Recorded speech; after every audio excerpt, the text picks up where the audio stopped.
What's up, Eric Darbo? How are you, my friend? Should we have an intro to this at some point in time? Welcome to the 19th or the 9th hole. Jesus, see, I already screwed it up. The 19th hole at 9. It's just, we can make that one the intro. Okay. That's the right there. Just me bobbling it and screwing up. My two intros are so far. It is the Fantasy Golf Degenerates podcast, and it's Friends, Family, Fans. Welcome back to another episode of Back Nine Bets. I don't know. It's just got to. We'll come up with one organically. Don't worry about it. I used to memorize this. Oh my God. Look at me not being professional on my stream. I forgot to hit the transition. So my intro, the image was on there the entire time. Okay. So, yep, my fault for being late yet again, 8:30. I ended up, so I usually go to a golf course to practice. It is not yet open. It's like one of the very few courses in Minneapolis, the Minneapolis area, that is not open. Yeah. So as I'm in the southern part of the cities, I'm like, you know what? I've got free rounds of golf down at a golf course in Shakopee, which is like southwest portion of the cities. You would say it's outside the cities, but it's also where the casino is, Mystic Lake Casino. So everybody knows where Shakopee is, and the golf course down there is called Stonebrook. And I buy the 4 Pro Vs for the price of 3. And then with that, you get a free round of golf. So I'm like, you know what? I'm already somewhat close, because the golf course I typically like to go to is called Braemar, and that's just a huge practice facility. So I'm like, I'm already close, so why not just continue driving? Well, it's another 20 minutes. It's not close, just another, it's a little bit of a jump there. So I go there. It is packed to the gills. Like, people are waiting to play. So I'm like, you know what I'm going to do? I'm just going to practice. Like, I'm just going to hit the range. I have not yet hit the new driver outside. So I haven't seen ball flight. I have no idea what it does as it's, getting to its apex and about to land. I just hit it straight into a net or straight into a mat, So I'm like, I got to try the new driver out. And you guys are in trouble. It's so good. It's so That's good. Awesome. I'm excited for you, dude. Yeah. Because you had a tin can on the end of a lead pipe. Pretty much. And just for people to know, I was hitting an old Bridgestone and going to the fitter and hitting that one first. I was hitting the numbers I typically hit. Basically fly it, carry it to 75, 280, somewhere in that vicinity, and it rolls out to 300. So like I can say I can hit it 300 because it ends up going about 300. I mean, there are times I can just nuke it, but on average, it's just 300. This driver average carry is 300 yards with a rollout to 20, 320. So I just first drive I hit, and the reason I picked the driver I did, and the reason the fitter was cool with me having this driver, is miss hits go straight. First one that I hit, toe job, like it literally off the toe, straight at my target. And I was like, oh my God, it is actually doing the thing that all the $600 that you spent on it. Yes, right. And so I'm like, all right, let's hit another one. And I nuked it over the net of the range into someone's backyard. I'm like, oh my God, it felt so good. I looked down at the face. It's like just a little bit north of center, but right in the middle. And I'm like, oh my God. North of center is, that's the sweet spot. I mean, it felt good. It felt so good. And so I hit only good golf balls, and not all range balls are good. So I was only hitting the good ones. Yeah. And I think I got maybe 30 out of it. Like I could hit 30 drivers, and there were some snappy ones that I was trying to turn over, and it was all body issue. It wasn't so much, swing issue or driver issue. But I'm like, well, let's work it both directions. And I did. And it felt so good. Like, let's go, brother. Yeah. Let's go. I'm excited for you. Bad news, though. I'm on a wait list for the U.S. Open qualifier. Oh boy. Yeah, that's absurd. Yeah. So I mean, it was my fault. I didn't register till a couple days ago. So, Oh. What are the chances? You feel well, not good? I think what I can do is Other I places? can pull out my waitlist entry and register for a different state. So, like, the states that are open right now are Montana, Idaho, Wyoming, and New Mexico. So I would have to do some traveling in order to actually get in a And go flat qualifier. altitude. Yeah, and the thing to me too is, like, you know, some of these places only have 1 or 2 qualifiers that can qualify. Why those aren't full, like every other state in the United States, I have no idea. You know, like, things that come to mind are there might be one person that's just absolutely a god at qualifying, and everybody knows that. That's in the, you know, New Mexico qualifier, and so why even try? No. But I was okay. Here's the thing that really, this is why I kind of registered late. Really is, I mean, first of all, I should have just boom registered as soon as possible, but I've been paying attention to the qualifying list. And in the qualifying list of the events, it just says qualify here next to the names. Well, in my first thought process is like, well, if it's saying qualify here, there must still be spots open. So then you select qualify here, it brings you to the local website, and it tells you all the information, you know, what the practice round is, the price, the date, all that stuff. But then it has another link for you to go to register. So then now you go back to the USGA website. You go from the MGA website, which is the Minnesota Golf Association, because you can't do it from the USGA. So you go to the MGA, go to the local qualifying link. From that link, you then go to the USGA link, and then it shows you the list of all of the qualifying locations. Yeah, locations. And it already pre-selects you for the one that you selected. So whatever site was bringing you there just automatically selects you there. Then you just hit the continue button and go forward. But I think you can choose any of the other qualifier, whatever. So then once you click on that, or no, that whole site shows you how many spots are open and whether you can join a wait list or not. So then when I went down and I looked, I was like, oh, really? God damn it. Like, this is so, I'm so stupid. I should have, you know, the opening for the first day you can qualify or register for qualifying is February 18th. I wasn't even sure I was ready to even qualify. I wanted to, but I'm like, I need to figure stuff out with like a driver and all this stuff. You know, if I'm going to do this, I want to upgrade all my stuff before I, you know, start getting real serious with it. So then the driver thing happened early March and didn't get it for another week. And then that's when I really started to think about it. So, I mean, I guess in my mind, 3 weeks ago was the earliest time I could have, you know, qualified or registered, I should say. Yeah. So I don't know, man. We'll see. You'll figure it out, brother. Don't worry about it. Right. And I'm gonna golf tomorrow, and we're gonna see if I'm feeling the vibes. I might just pull out of the Minnesota one and really, I might do the New Mexico one. New Mexico. Yeah. Yeah. Because it's not that bad of a drive, honestly. Like, I've done that drive before, so. Hey, go chase your dreams, my friend. Go chase your dreams. Yeah. I was saying to Kaden, it'd be pretty cool to have you in the US Open as a DFS option. Oh, I know. That would be awesome. That'd be so insane. Stoneman 6,000. Eric Darbo. Yeah. That's would you put your full name or your Eric Darbo name? Not It'd just be Eric Darbo. Yeah, that's what it would be. There you go. You got it. We will get to recapping and previewing the 2 tournaments that we will be doing. But I hit the range as well yesterday. As always in Iowa, it was 20-mile-per-hour winds. Lovely. So I was trying to hit low wedges into a straight-on headwind. Oh, lovely. Not going well. It was not going well. The little balloons.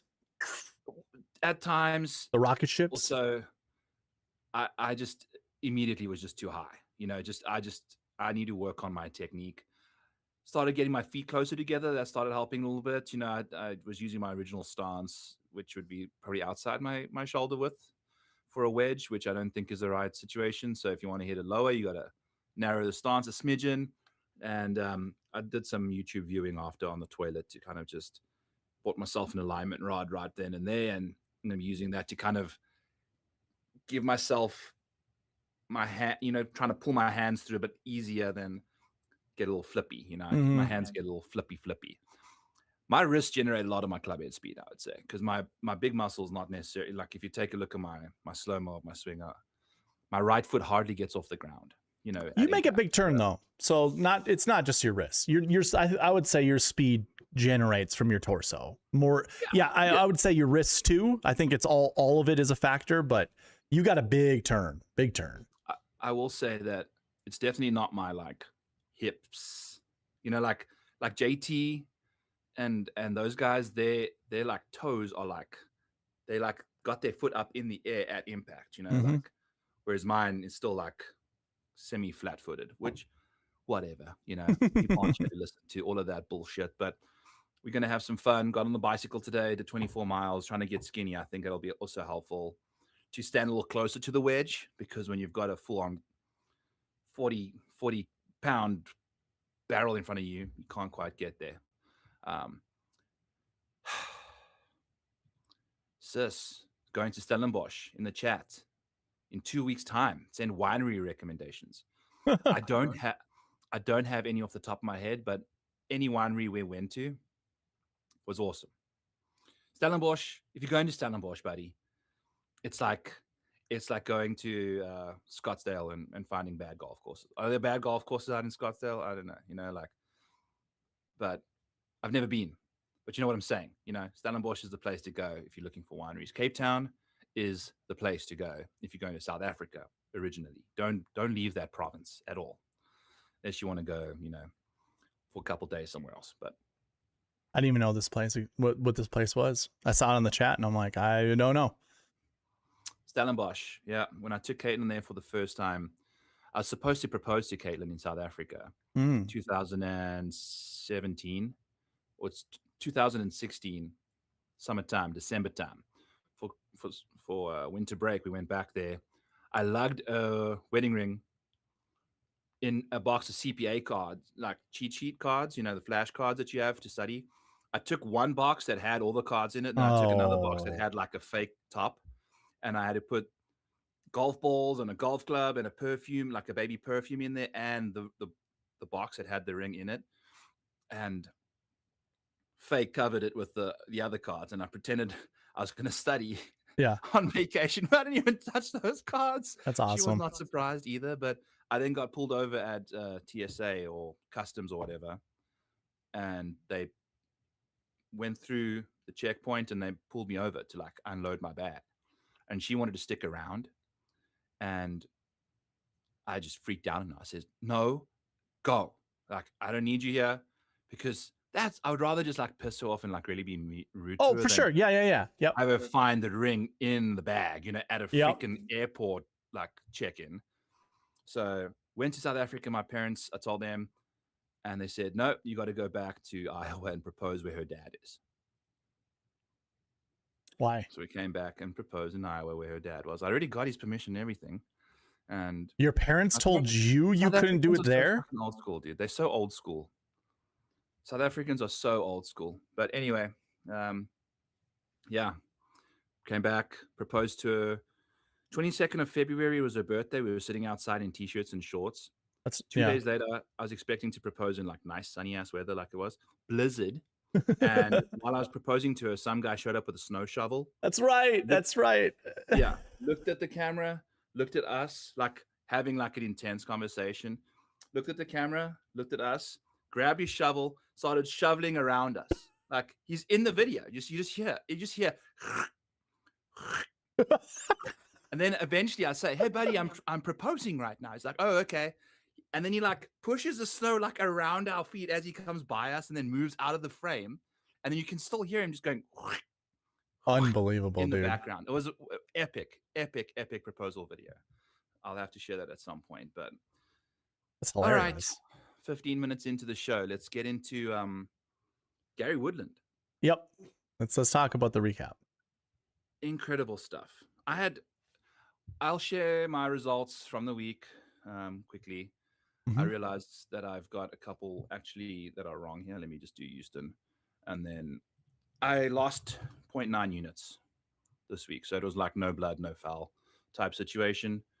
Oh yeah, because I was checking. So if Minwoo Lee doesn't make that long ass putt on 16 to get into fifth, he was Mm. T5 with Chris Gotterup and Sadushin Yelamaraju, Damn. and I had them for both top fives. I would have returned 2.7 units this week.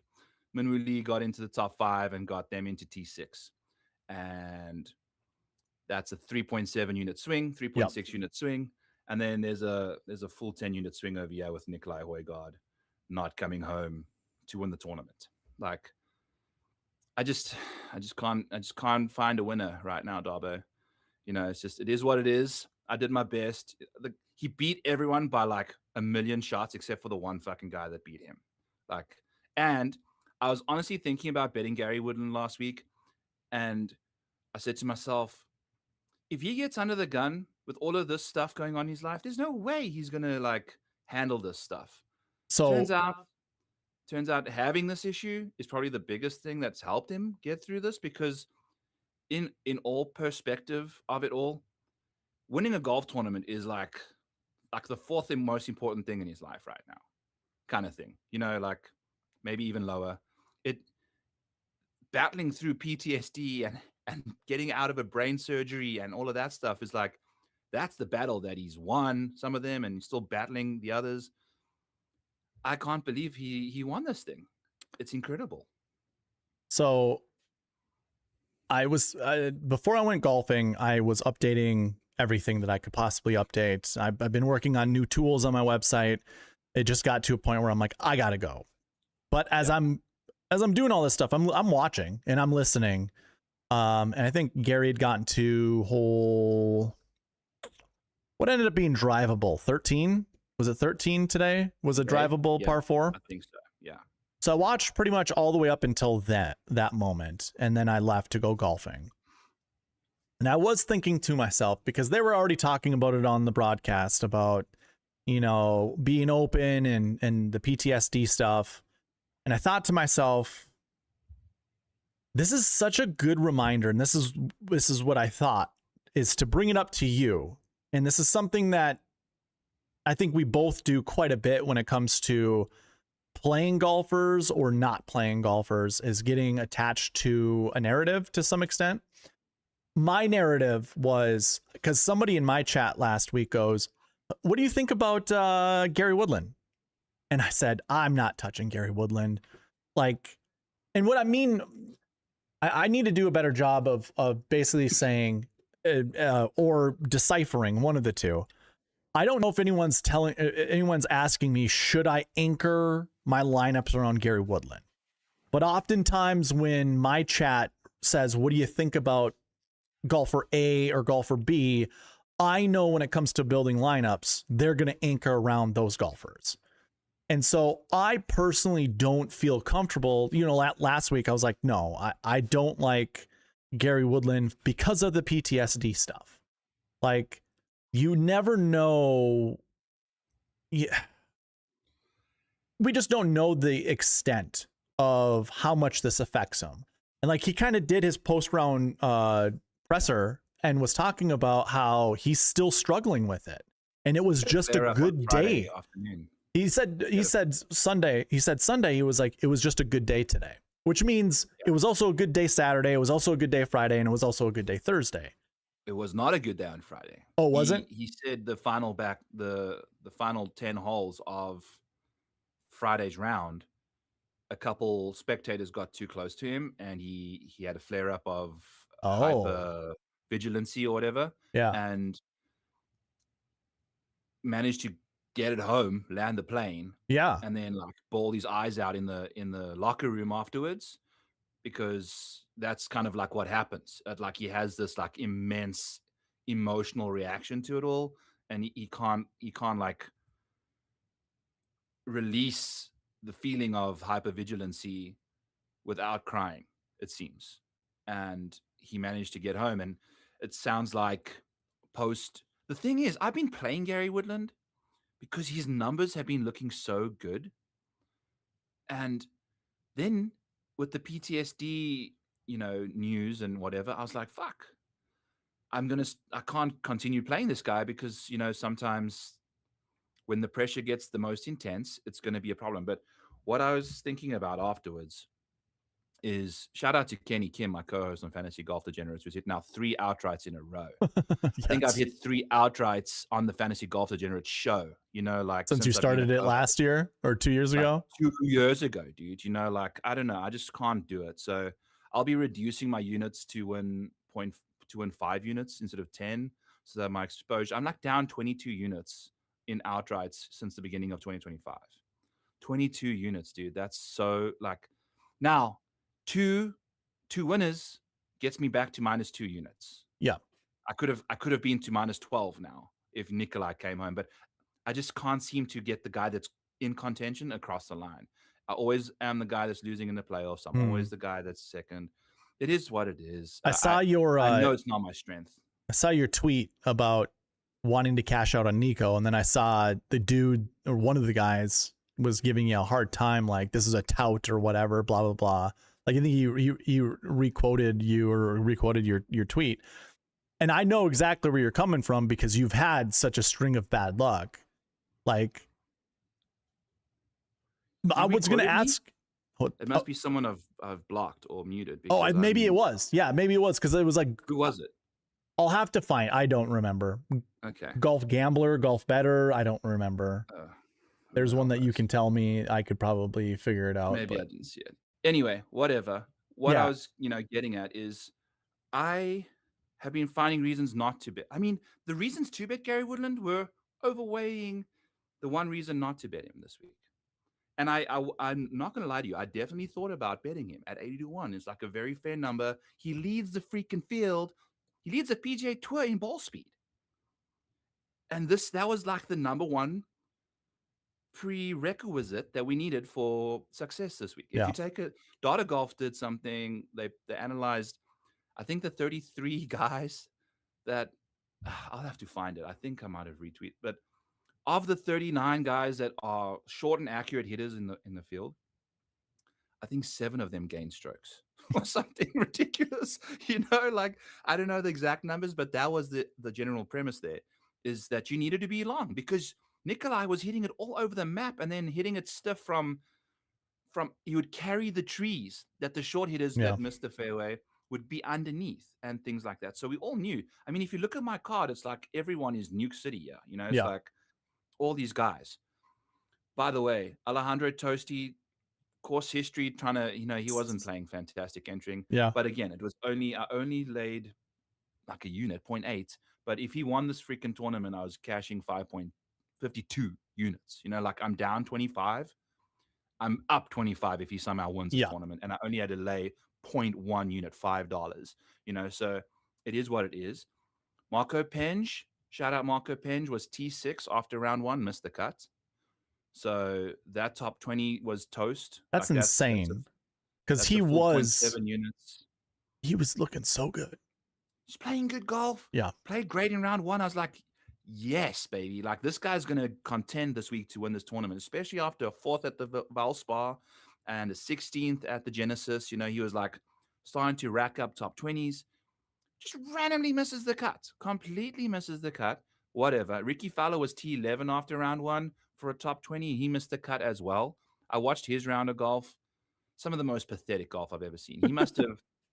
He must have heard the Tiger Woods news while he was on the course because his game just went to total shit. I won't lie. I was thinking about if I was a spectator and I didn't like a particular golfer, and part of my strategy would be up at the tee box and be like, oh my God, like say this loud enough to the person next to me. Oh my God, did you hear Tiger got in an accident again? Yeah. He flipped his car, and then just let the pros hear it, because some of those people would overreact and feel like compelled to know more and live with that, like, oh my God, what happened to Tiger this time? Honestly, with Ricky, I would not be shocked if that was the case. Right. Because he was PM wave. Yeah. Right. So, but I did think, I I heard Ricky like hit a flag, like coming down the stretch, he hit the flag and then ricocheted off the green. Like missed the cup by 1 or 2. It is shit happens. Yeah. Shit happens. So rule number 1 that I realized that I will be doing going forward. I will no longer be looking when I'm betting outrights, maybe for a placement, which I'll get to for the next rule. But with outrights, I'm not going to be looking for a reason not to bet the guy. I'm going to look at reasons to bet him. There's a good, so this kind of goes comes full circle to what I was getting at in the beginning. Like something that reminded me to tell you is I didn't play Gary Woodland because of the PTSD angle. I have to, and I've said this on this show before, it's like these golfers are good enough to win. Everybody on tour is good enough to win. So coming up with some kind of narrative as to why someone can't win only is going to, I think, penalize us in the long term, like just, and even in the short term. But I think overall, being off of a golfer is worse than being on a golfer. And so also to kind of circle back to what I was saying is when someone came into my chat and was like, what do you think about Gary Woodland? My full thoughts were don't play him, like don't anchor your lineups around him. But then if I go back and I look at how many times that I rostered him in this event, it was 5.5%. Like I built 110 lineups. I had him in 5.5%. Most of my lineups that were doing well or about to do well had Gary Woodland in them. And we're 6 of 6, by the way. So like, it just, I'm never going to be 100% off of a golfer. That's why I build 100 plus lineups, is to diversify. And hopefully the randomness of the optimizer can put the correct case of 6 golfers together, because like I'm playing about everybody. And it just matters how the lineups get built and how they get, which ones I anchor around, whether or not they're going to have Minwoo in that, or not Minwoo, Gary Woodland in that lineup with whatever combo that I put together. Needed. Yeah. But I'm happy. I'm happy with only doing 5.5%. I could go up to 12. I would never have wanted to play Gary Woodland more than 10 to 12% ever. Even right now, I know he won. I still would say I don't want to play him more than 10 or 12%. Yeah. Feeding the way we did prior to, especially. Even in the next event, as well as he did this event, I don't want to play him more than 10 to 12%. That PTSD thing is going to always live with me. This game is so mental that just to hear that it was like 2 people got close to him and that's what set him off. It's like, dude, you better be hitting the ball straight on every single hole. Otherwise you're going to be. He was crushing it today. I know. So straight and so far. What if that was his motivator throughout the entire event, is just to make sure not to hit it towards people so he doesn't freak out? Like maybe. Yeah. I mean, it could be true. By the way, I do think he also mentioned in the presser as well, like PJ Security is doing a fantastic job, and I was paying special attention to the camera angles and how zoomed in they were on him, because none of them, you can see sometimes the camera people are like in front of the guy's face.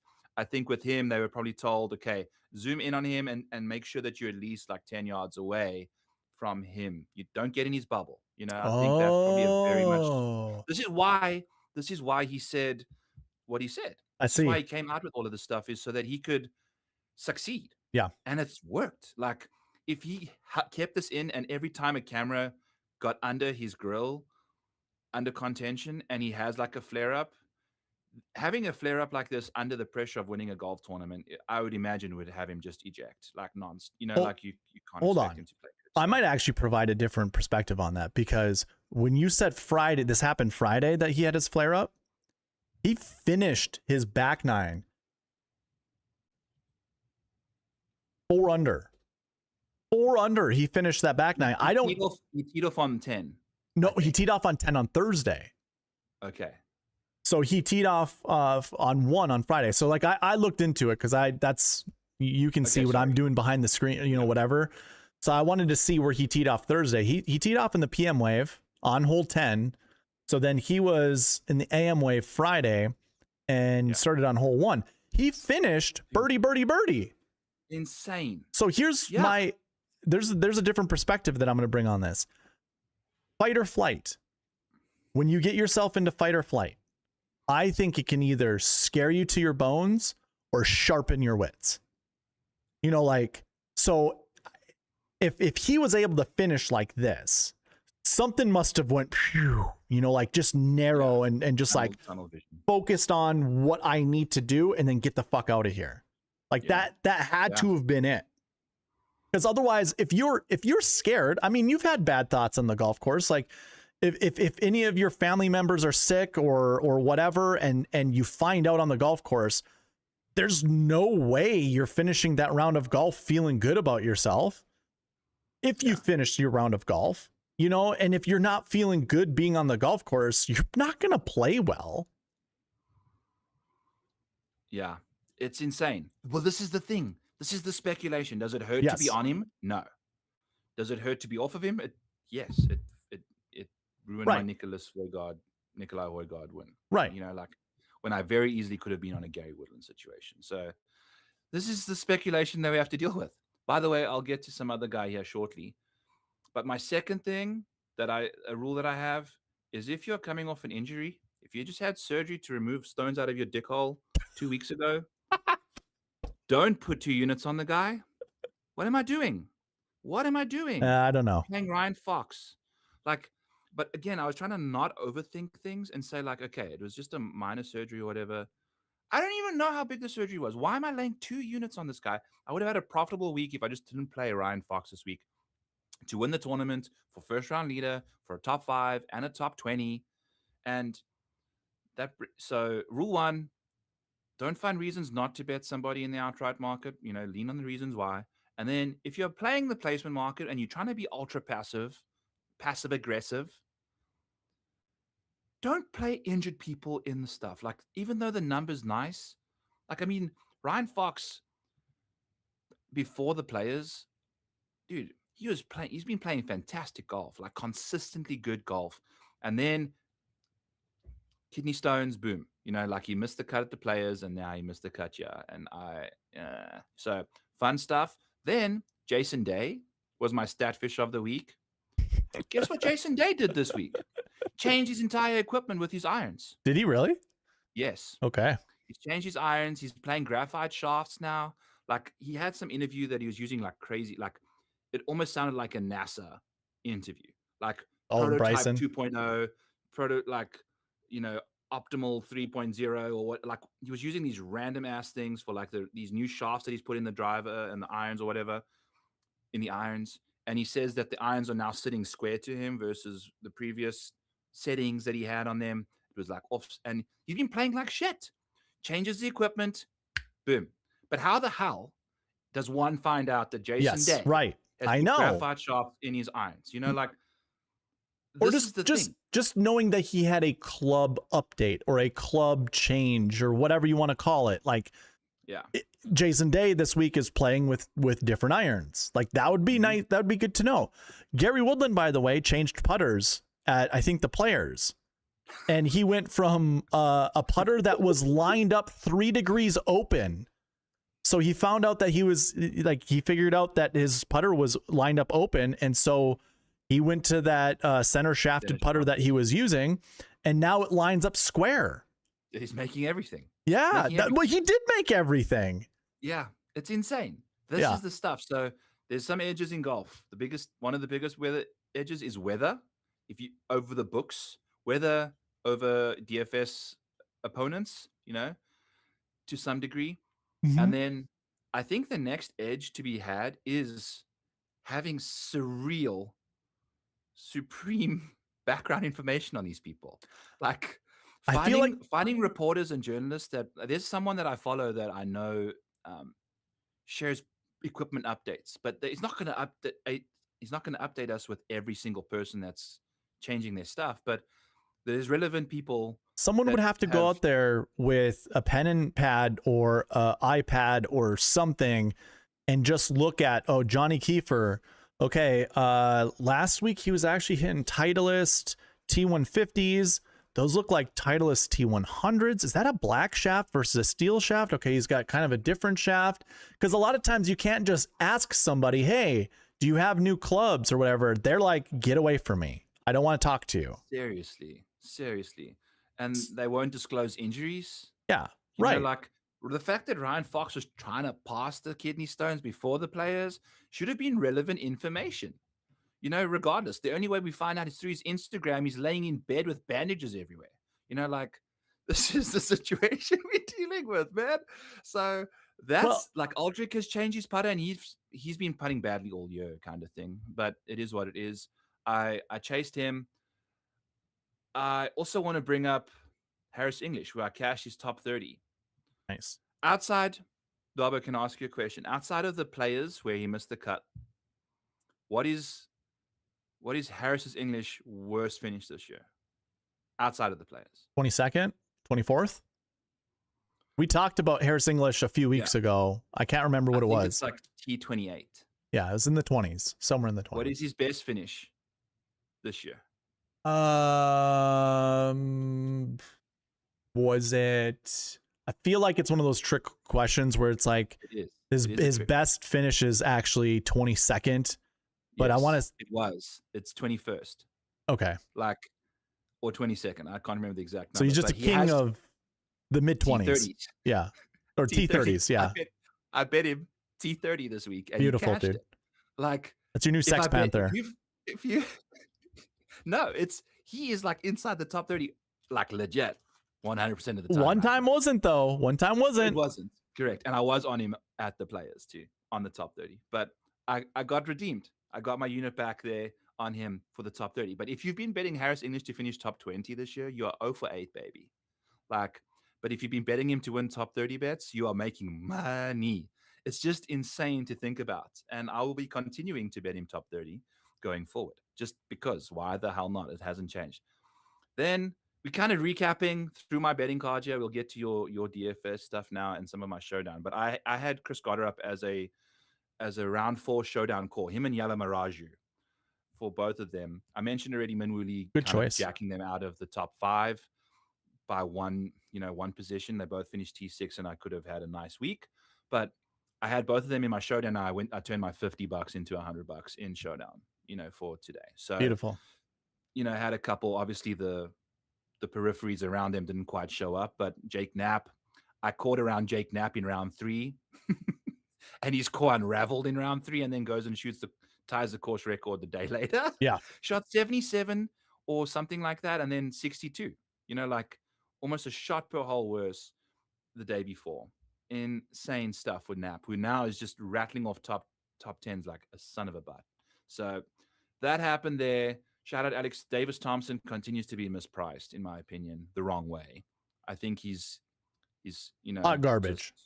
Hot garbage. And I don't know why he's constantly the price the way he is, and the odds the way he is, and whatever. So that's that. I think Tony Finau, another guy whose performances this year have been significantly altered by the fact that he's introduced a mallet putter that happened at the Farmers.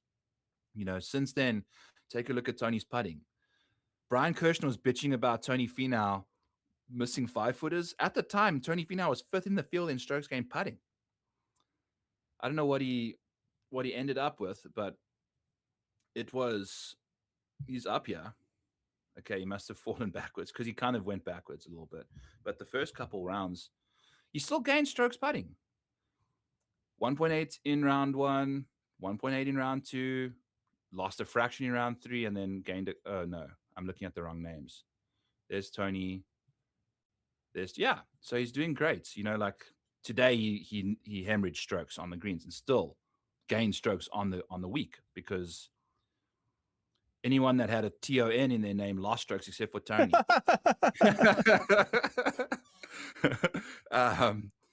This Harris English stat is wild, JP Doffrey. I don't know. Like when you're finding placement markets. Hey, Byron. That's the way. Can I interrupt you a second? Can you riff for a little while? I'll be right back. I'll be right back. All right. Sounds good. So I think I've covered most of my betting card. Yeah. Aldrich, Aldrich gained 9 strokes ball striking through the first 2 rounds. Like, if you want to see a monstrosity of, um, look at this. Jesus Christ. To gain over a stroke off the tee is like absurdly difficult, people. And he does it with ease. In the first couple rounds off the tee, Christo Lamprecht gained 3.6 strokes off the tee. South Africans are just incredible when it comes to driving the golf ball. So Christo and Aldrich, fantastic stuff. But Christo gained 3.6 strokes off the tee and missed the cut because he can't putt. Aldrich, same situation. His ball striking in round one was bananas good. Take it like he's gained 3.5 strokes ball striking in round two. Aldrich gained 5 strokes ball striking. So like through the first 2 rounds, he'd gained 8.7 strokes ball striking, if I remember looking at round two showdown correctly. And just the putting, just and the short game just let him down insanely. Then we dive all in on Aldrich, and he doesn't even show up anywhere near the top of the board when it comes to ball striking. And then maybe shows up again, kind of struggled today, but still did solid 2.2 ball striking. Just could not get the putter going whatsoever, unfortunately. So that's tough. By the way, Sudarshan Yalamaraju is like 80 to 1, 100 to 1 out there, friends. I don't hit outright bets, but if you're in the mood, I've seen other people that do. Kenny is on him, going for his 4th win in a row. I am on him too. I have a better number than Kenny, so I was on him before Kenny. I'm just kidding. He's out there. He's going to be playing the Valero, and this man he's firing off. I mean, if you take a look at what he's got up to this year, Cognizant Classic 17th, Puerto Rico Open 37th, 5th at the Players, and then 6th again here at the Houston Open. So he's rattling off fantastic finishes. I think we can see what's going on in that department. That's a good, solid option to kind of find yourself a bet on there. That's going to be it for my card recap. Ricky Fowler, obviously the massive ejection. Chris Goddard up in round 4. I'm going to go to my round 4 showdown here and show you guys. Chris Goddard up is somebody that you want to definitely target in round 4 regardless. He gains 1.3 strokes on the field in round 4. And if you take a look at his round splits, I think I have it pulled up here. Of the guys that made the cuts, I can even just take them, pull in the guys that didn't. He gains 1.3 strokes. That was 4th in the field. Corn Ferry Tour guys, Zecheng Do and Christopher Wrighton, DP World Tours. So those are raw strokes gained, which are going to be inflated a bit. You know, PGA Tour strokes gained are going to be watered down compared to those tours because these are the best guys on those tours. PGA has got the best, boy, and none of the best were in this field. But even if you did take a look at anyone good in golf, gaining over a stroke per round, Scotty Scheffler gains 3 strokes per round. Rory McIlroy gains close to 2 in most rounds. Gaining over a stroke per round is very, very difficult. And Chris Goddard gains 1.3 strokes in round 4. It's easily his best split, and you saw what he got up to today. It's something that's truly, truly. There are guys that have these DNA blueprints, and they have these things about them where you can, you know, here's Jake Knapp. Chris Goddard was right up there today. Just gained across the board. Opened up with a birdie streak, unfortunately made a bogey, which kind of ruined the bogey-free round, but didn't par the 16th. Tough stuff there. But after hitting a 350-yard drive, you know, I mean, if you take a look at Chris Goddard's yard, look at these drives. 363, 340, 334, 340, 343, 444, 350. Like, that is banana land. It's so crazy to see. And he hit 9 of 13 fairways. Like, a lot of the reason why you won distance guys at Houston is because missing fairways isn't that penal. But he only missed 4 today, hitting it on average 325 yards. I mean, look at 363 on the third hole is like insane. Gary Woodland showed up there hitting a 368, I think. So it was really interesting to see Chris Goddard fire up the leaderboard. And as I mentioned, my other core option today was Yalamaraju. We got off to a pretty slow start, but went bogey-free and at least had 3 birdies too. But the putter was pretty cold early, I believe. You know, lost 0.8 there early. And then just down the stretch, he knocks up when it matters. You know, like when the going gets tough. I mean, look at how he was dialing in the putter late. and this back nine is a thing of beauty. So I would definitely be diving into a Yellow Mirage. Let's take a quick peek here, um, and see. I'm just pretending like Eric hasn't shown up yet, and find. Okay, he's 70-41. I would still bet that. I would still bet 70-41 Yellow Mirage. Um, and they've even got they've got a top 5 and a top 10. I'm going to take this off the screen when me and Eric start speaking again. I'm actually going to go and bet those two because he's now cashed back-to-back top 10s, and he's kind of lengthy off the tee, but he also played really nice at the Players. So he can play. I think Players is a very good, solid, recent course comp as well. You're gonna see, like, if you played well at the Players, you should play well at TPC San Antonio, the Oaks course. It's two very claustrophobic golf courses that require. You can miss the fairways a little bit at TPC San Antonio, but if you miss them by a lot, you're in trouble. You're deep in those oak trees, right? There must be oak trees, right? It must be. It would be weird if they weren't. So it would be like if TPC San Antonio Canyons course didn't have canyons. So it's yeah. You know what? I want to say that there's a golf course on tour that is called Oak. Oh, it was Oak Hill. They used to have a ton of oak trees all over the place, and then they uprooted them. Yeah. And so there's like no trees. They had, and I think they had an oak tree on every hill or something. That's the whole point of it. Yep. And then I think they had it, but they kept one tree that I think has all the plaques on it of all the past winners there or something. Yeah. I think if I remember correctly, because they played Oak Hill like 2 years ago, right? Or something like that. Yes. When Brooks won. Did Brooks, or 3 years ago? Wasn't it last year? Or what was last year? Was it the PGA Championship? I thought it was the one that JJ Spawn won. That was Oakmont. Oh, you know what? I think it is Oakmont is what I'm thinking of. Okay. So, yeah. Oak Hill as yes, Oakmont was absolutely, yes. They removed all of that stuff. The guy that designed that golf course, I think, is turning in his grave seeing them do that, right? Because wasn't it something to do with them like chopping trees down in the middle of the night so that members wouldn't realize or something? It was some crazy story. So yeah, fun stuff there. All right, Dobbs, that's it for me. When it came to my let us know about your I'm gonna boy quickly. Boy.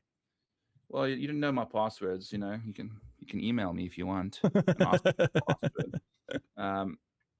I had okay. See, I went from $9 to $402 quite quickly there. That's nice to see. But here's my history. Showdown had some solid showdowns. Today, nice. Like I said. What were those entry fees? $5? $10. It's $10. Oh, nice. You can win. Look at you at the showdown. That's awesome. This is my thing. Like I do showdown content after every single round. This is what I try and pride myself on. And I spend way more money in showdown DFS than I do week solid, long. Dude. I feel like I'm a much better option there.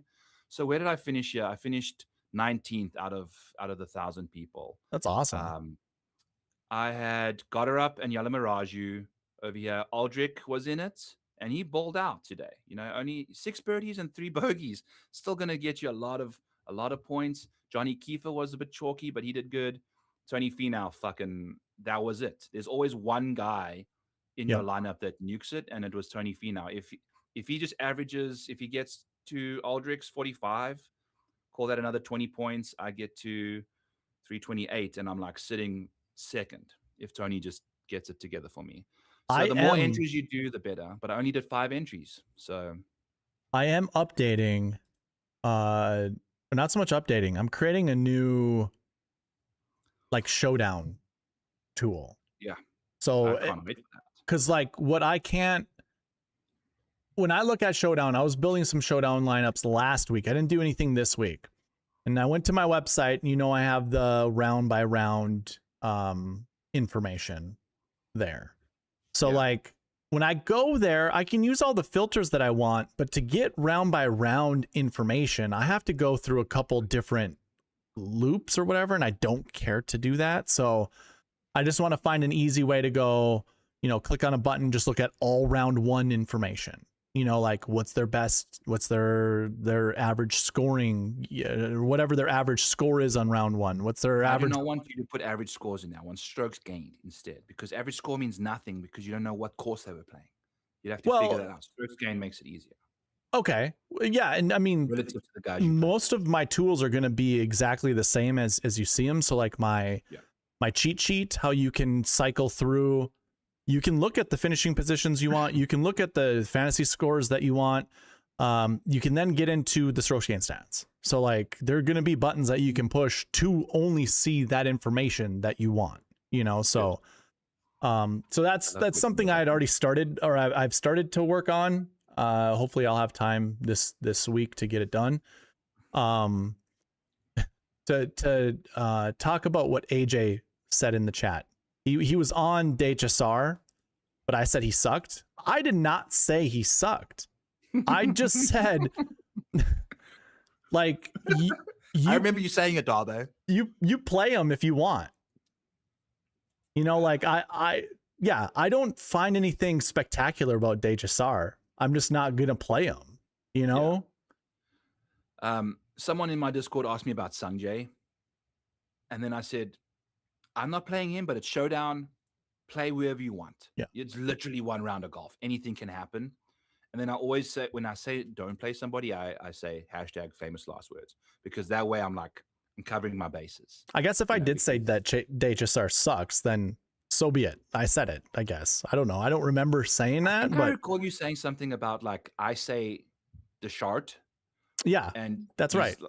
He's like a fart, kind of thing. Yeah, yes, that's right. I did say that. If I recall, that it was late on. But also last week, that was following the Valspar where he was called Glacier. Yeah. So and that's when you play somebody. When I'm just gonna a negative stereotype about somebody, that's like slow player. I want to say that guy. He doesn't give a shit. He's gonna keep playing good golf. I want to say if you clip it, I said I have no issue with you playing him. I think that's what I had said.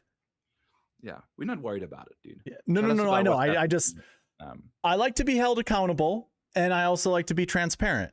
So I'm being both right now. If I said it, then so be it. Like I said it. So be it. I'm fine with it. I'm still fine with it.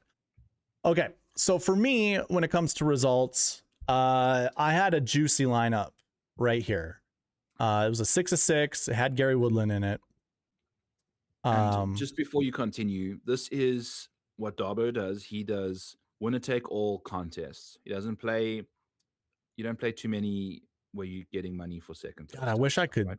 I wish I could slide this over, so you can see contest or so you can see the contest. I don't want to do a bite because then I'm gonna keep it like this for now.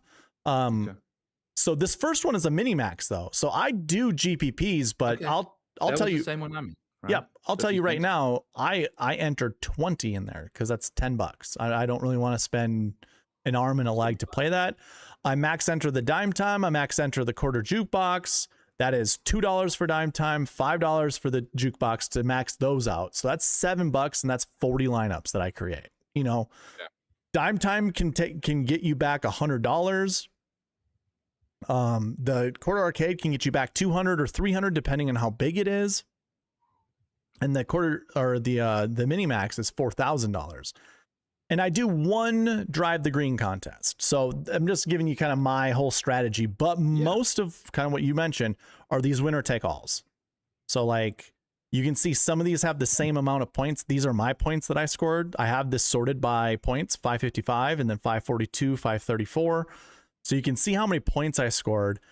But at the same time, these are the same lineups. Like if I drill into these, you will see they're the same lineup. And the whole reason that I do these winner take alls is to try to win my money back.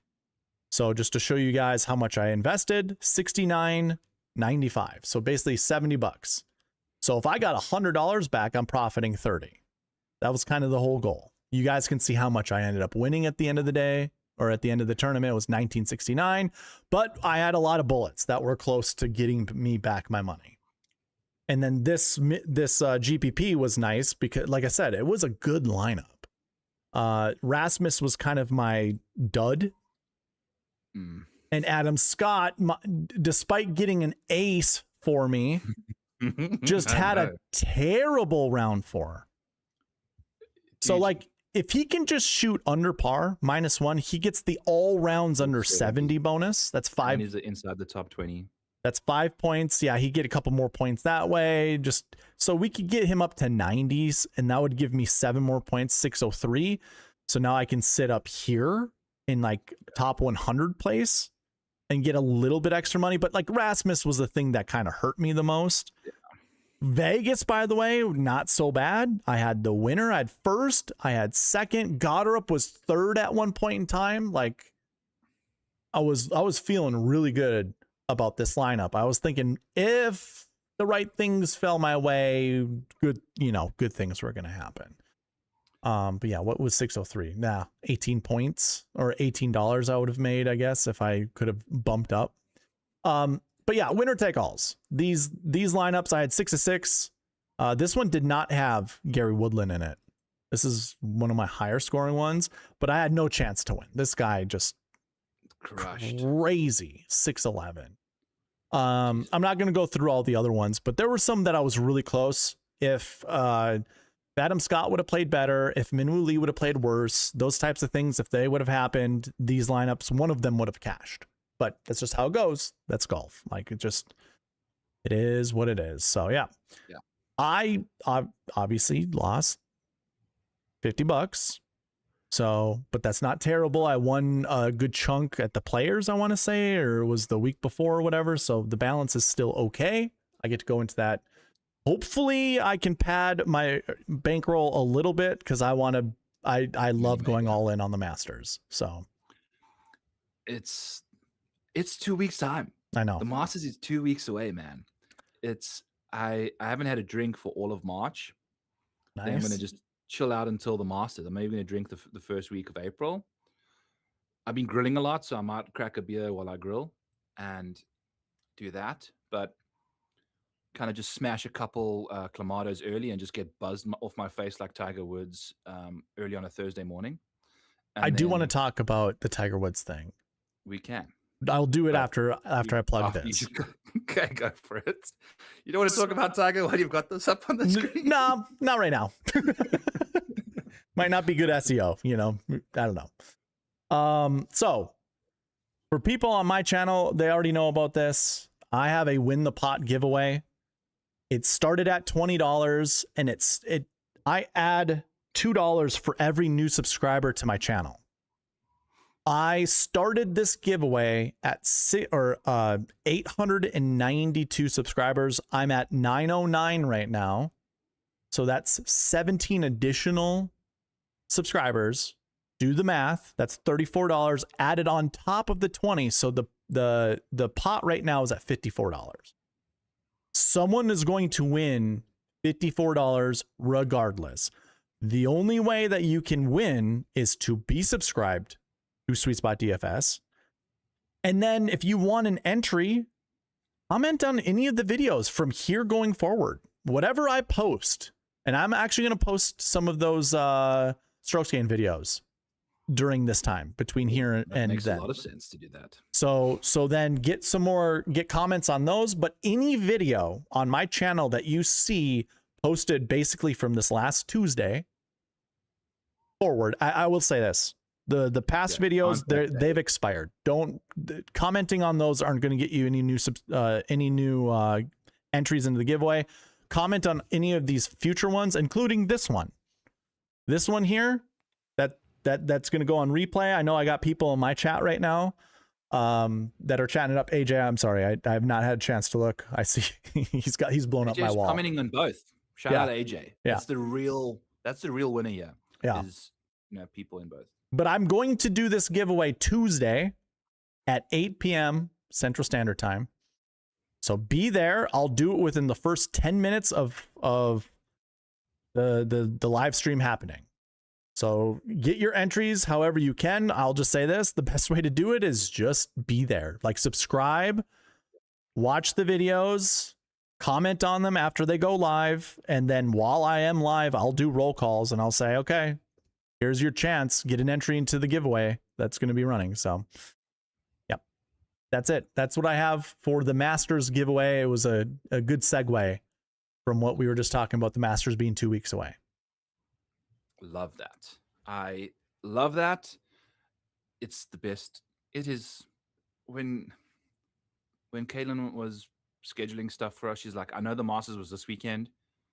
I don't know when any of the other majors are, but I didn't schedule around the Masters. Love it. And I was like, that's fine. You know, like whatever, as long as you know that the sacred week is this, what is it going to be now? The second week of April. That's it. Do not touch that week. It's my week, and it should be our week as content viewers, you know, in the golf space. I've been lucky. I've dated girls that also know that the Masters is very important and are all for it. They're like, let me watch it with you. You know, let's whatever. Watch it on you. Yeah. Yeah. No, I'm excited for you, Darbo. This is the good time. Amen corner. Yeah. Pink dogwood, those kind of things. Talk to me about Tiger. So I got a text. What was it, Friday?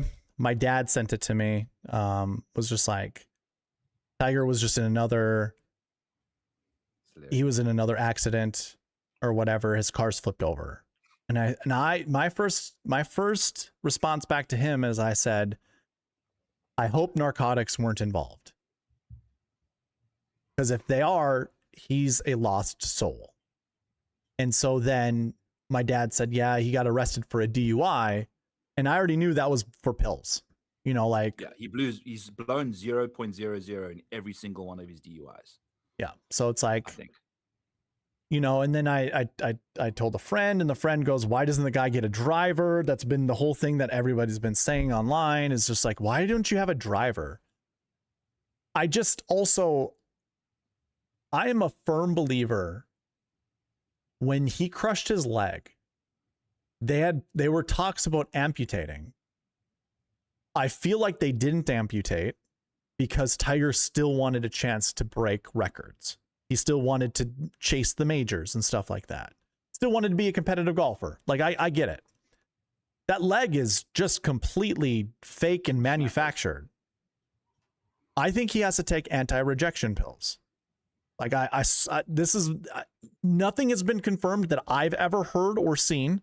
I have no idea if this is true, but the guy is just always on some kind of medication for his injuries. And I think he's taking pain pills to go along with anti-rejection pills. And on top of that, he's got probably the worst allergies on tour. Like, if you just go back to any point in time where he always has allergies. He's always congested. He's always sniffling. He just always has allergies. Like, it's like the worst. So he's taking antihistamines probably to go along with all this stuff.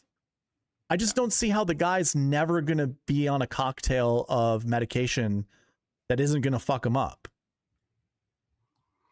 And who knows if he was coming from like some kind of engagement where, you know, like people just got together for a drink or whatever. It's like that one drink or something. I know he blew 0.0, so obviously then there must not have been any alcohol in his system. But it's like, the guy is driving all the time everywhere. The guy's just always busy.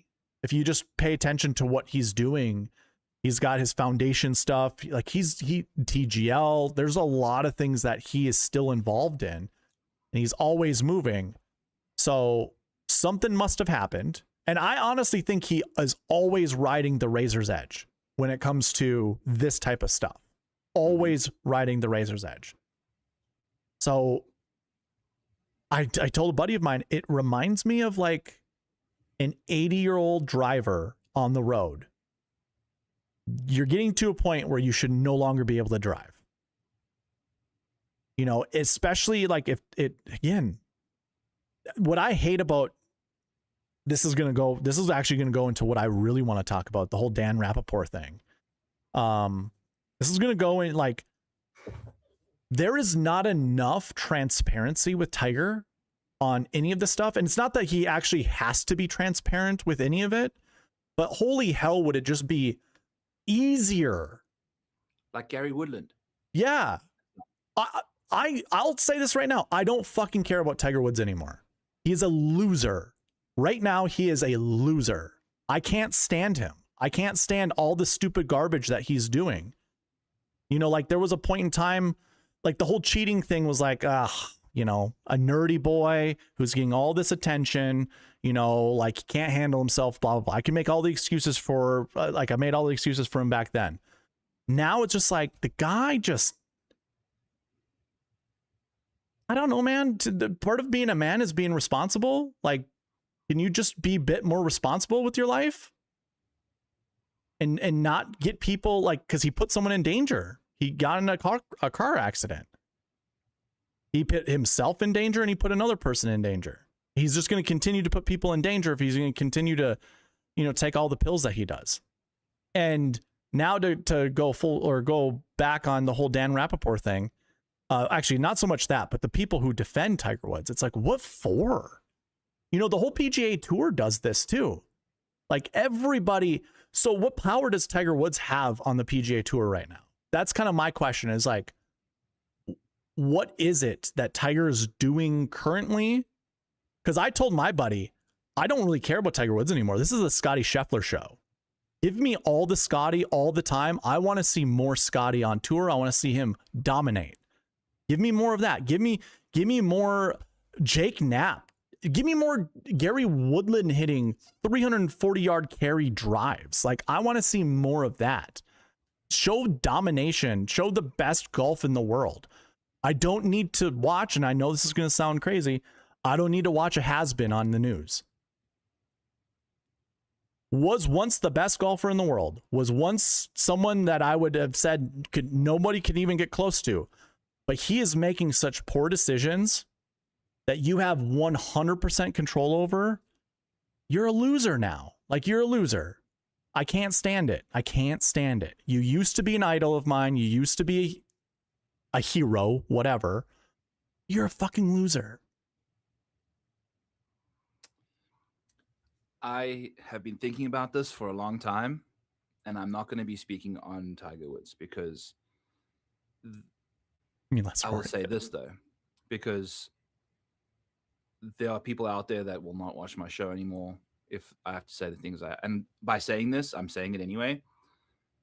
The things I have to say about Tiger, it's even screw it, whatever. Okay. I showed up here in 2011, which is what, 15 years ago. And in South Africa, we had our broadcasts and things like that. And we would watch the golf on SuperSport, and we would get all the South African golfers as the predominant feed to South Africans, because you want to see your South African guys. When I showed up to America, I was blown away by the coverage of Tiger Woods when he was playing golf, and I would wish for him to miss the cut, because we would get to see 50% more golf shots from the remaining part of the field, because we were seeing every single shot of Tiger Woods finishing T44 or, leading up to missing the cut. We would see every single one of his shots and nothing else about the rest of the tournament. And I get it. He got golf to where it is now, this level. Is golf a non-existent sport if Tiger Woods doesn't exist? No. It's this Scotty Scheffler probably still shows up.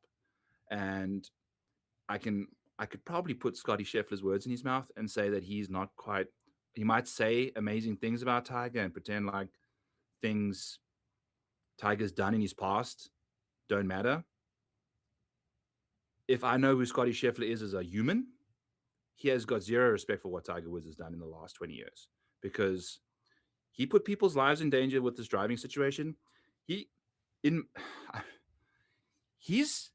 a murderer that's been lucky to not have killed anyone, because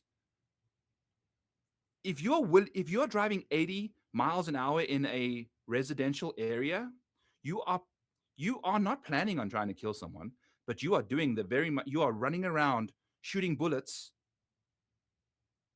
essentially metaphorical bullets Mm-hmm.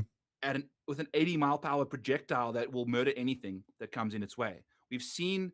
I'm a cyclist who rides on the road, and I was riding on the road today for half a mile, and I looked behind me 10 times because I do not trust a Yeah, single. I wouldn't I do either. not. I stay off the roads as much as I possibly can because there are people like this on the roads that he's he he's so lucky to not have killed anyone or hit anybody. He veered off into oncoming traffic when he ripped his leg apart in that last accident.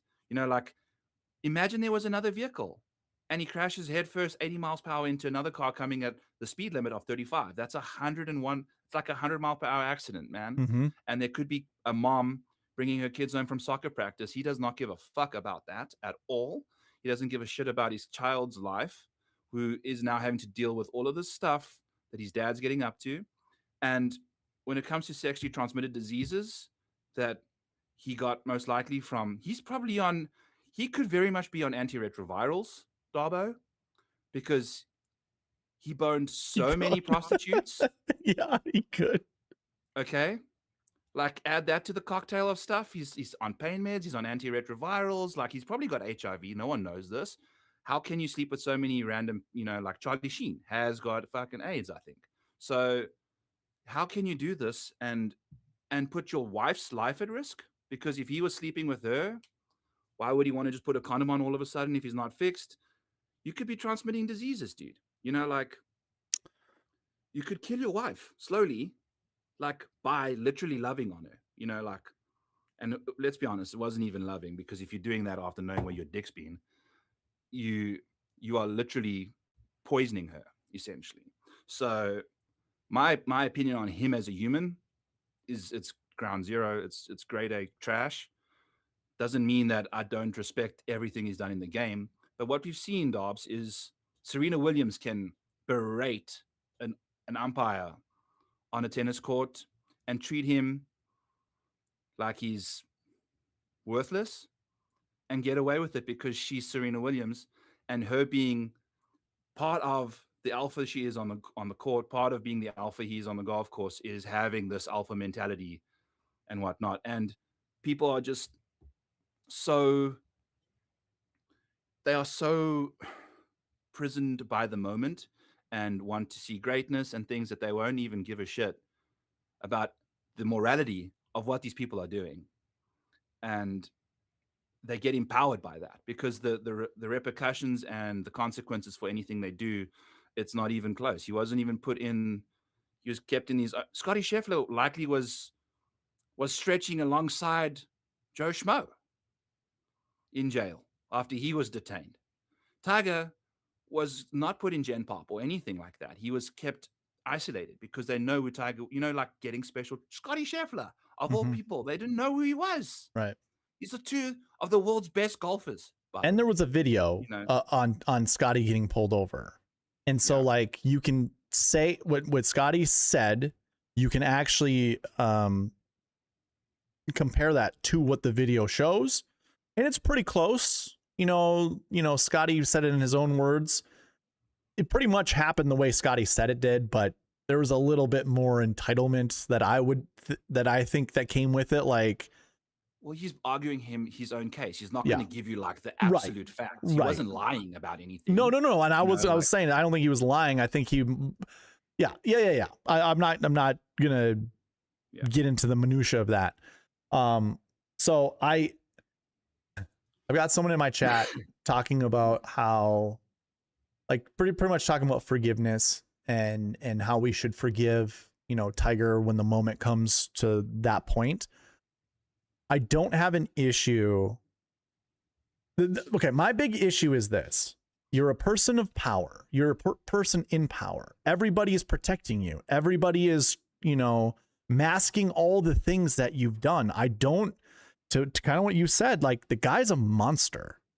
So I'm not going to name names because it's like we're on 2 chats or whatever, but it's like, it's some of your mistakes that you've made as a general person in society. You know, things are going to happen. You're going to have to deal with them as long as you're transparent and you do your best to get, to get through it and prove people wrong. Things are going to be better for you in the long term. What I don't like about Tiger and why I'm so, not strict, but like I'm going to stick to my guns here is, you are a person that is an idol to many people. You are a person in power. You have all this authority when it comes to golf.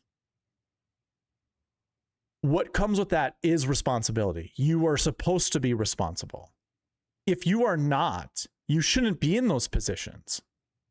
This is where I would say strip him of all of the things that we hold dearly to us. I used to love watching this guy golf. It was magical. It was insane watching some of his clips going back in the day. It's like, this is awesome. Has he helped golf? Yes. But everything can come crashing down. What if the guy goes on a murder spree and just kills a bunch? I know your analogy, but I mean, literally, what if the guy goes and murders someone tomorrow? Are we supposed to still hold him to the high regard that he once was? Like, I'm sorry, but no, that's just never going to happen. You were always defined by your actions. You will always be defined by your actions. Your actions from here going forward can be more, oh my God, I can't think of the word. It's like serviceable. Like, be more of service. Be more transparent. Be more proactive is the word I was looking for. Be more proactive in just being a better person and helping out as many people as you possibly can. That is what will define you in the end. Like, if you do that moving forward and whatever, I can't remember the terms that come with it, but him doing this right now can be forgiven in time by being transparent, by being socially acceptable, like being one of us, dude. We all have our problems. You should have a problem in your life. He obviously does. Yeah. Like, but he's pretending like it doesn't even happen, man. And like, going off of what you said, Gary, in his post-round interview today, I think his first or second sentence was, if you have what I have, if you don't give up, you can get through it, man. Like, that he could absolutely be the poster child for addiction. Yeah. For the narcotic. Like, Big Pharma is like there's like massive conspiracies about these things and the addictiveness nature of pain medicine and things like that. You can absolutely be that, but it's gonna tarnish his reputation. Like, I don't understand. And at what point, this is his 4th car accident with pretty much the same reason. Like, I don't know what the DUI rules are in Florida. They must be Florida-esque, because I know that if you have your second DUI in Iowa, you go to jail for at least a day or two, and then your third one is weeks that you go to jail for, or something like that. Yeah. Like, I think he's it's not the in same jail. in Minnesota too. It's his 4th DUI or whatever. Like, he's living in a state that's letting him get away with this stuff, and it's absurd. It's honestly absurd. And there's, at some point, the hype, like the fantastical nature of what he's done in a area of life, it can no longer supersede being a goddamn human, man. So I don't know. It's crazy. I saw him banging his, after he missed a 3-footer at TGL, banging the putter on the green. It's like, yeah, I saw that too, actually. Now, I cringed a little bit when I saw that. Like, what the fuck? Like, dude, like, this is like one of the most expensive putting greens in the world, with all of the hydraulics and shit going on underneath. Not that it matters. I'm assuming people can walk on it. You can bang your putter. You're a fucking role model, bro. Mhm. Like, why are you hitting? Like, now there's other kids that are going to miss a 4-footer and they're going to bang a putt on on a putting surface, and they, like, we're going to see all of this shit going on. I will like, say, I don't think Tiger has the effect on the youth now that he did with me when I was young. He won't. I don't think he'll have that. I don't think many people, kids that are younger than the age of 10 right now, really look at Tiger as somebody like super cool or whatever. He looks old. He looks old. His hair's thinning. He's getting bald. He just is an old dude, that he's going to look a lot like how Jack looked to me when I was younger. He's going to look a lot like how Arnie looked to me. I know that they were legends, but I never knew how great they were, like as a young person, because as a young person, I'm just looking at the visuals. Like, look at Tiger lumberjack a 3-wood 320 yards over trees, like, holy crap. Arnie hitting his driver off the deck, hole 18 at Bay Hill, that was a cool shot, but holy fuck, did that look old? Like, he just looked like an old guy doing old guy things. As I'm older, I appreciate that more. I think it's way cooler now. But when I was young, I not that I absolutely remember everything about that shot or everything about old people, but when I was watching when I was younger, I just was like, who the hell is this person? Like, my dad would be like, that's the king. That's Arnold. That's the king. And I'm like, okay, cool. That's the golden bear. Okay, cool. Like, it's the Black Knight. Well, we didn't care much about Gary Player back then. But the rest of the world did. I know. He is a worldly golfer, just not, Gary's got to the point where his body's outlasting his mind because,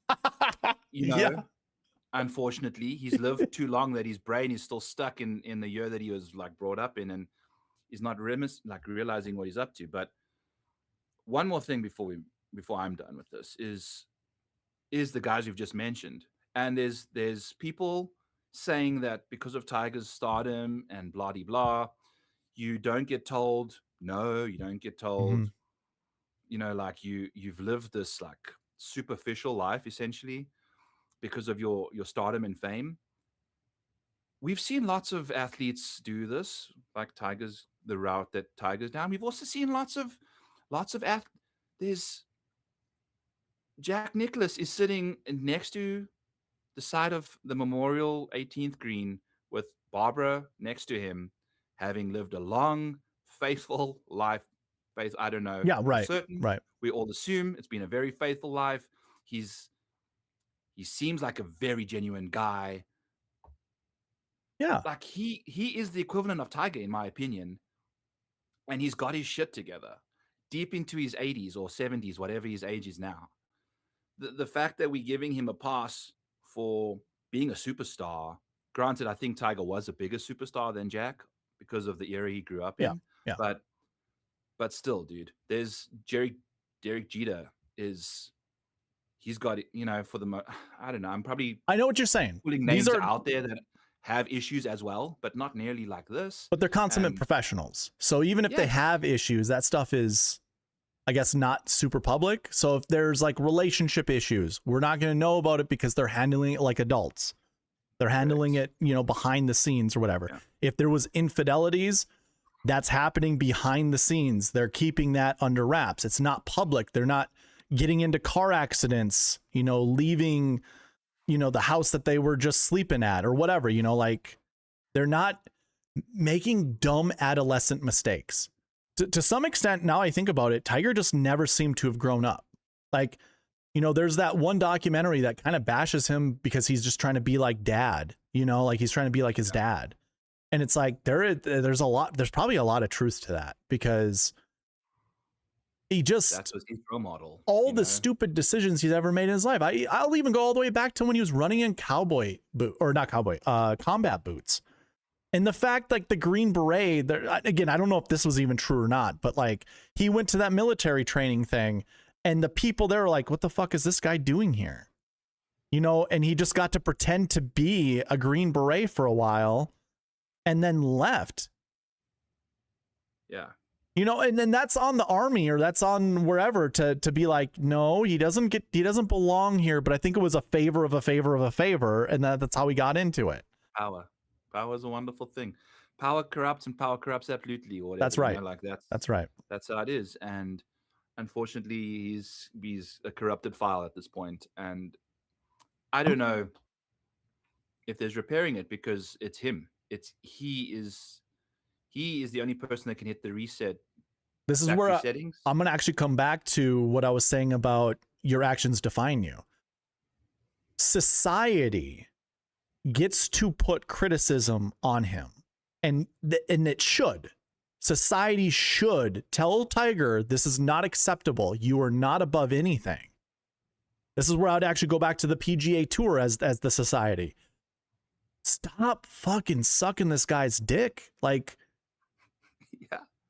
it's old, it's decrepit. Like, we can find better superstars to admire and like, there's better fish in the sea. Better fish in the sea. Yeah. This guy is rotting.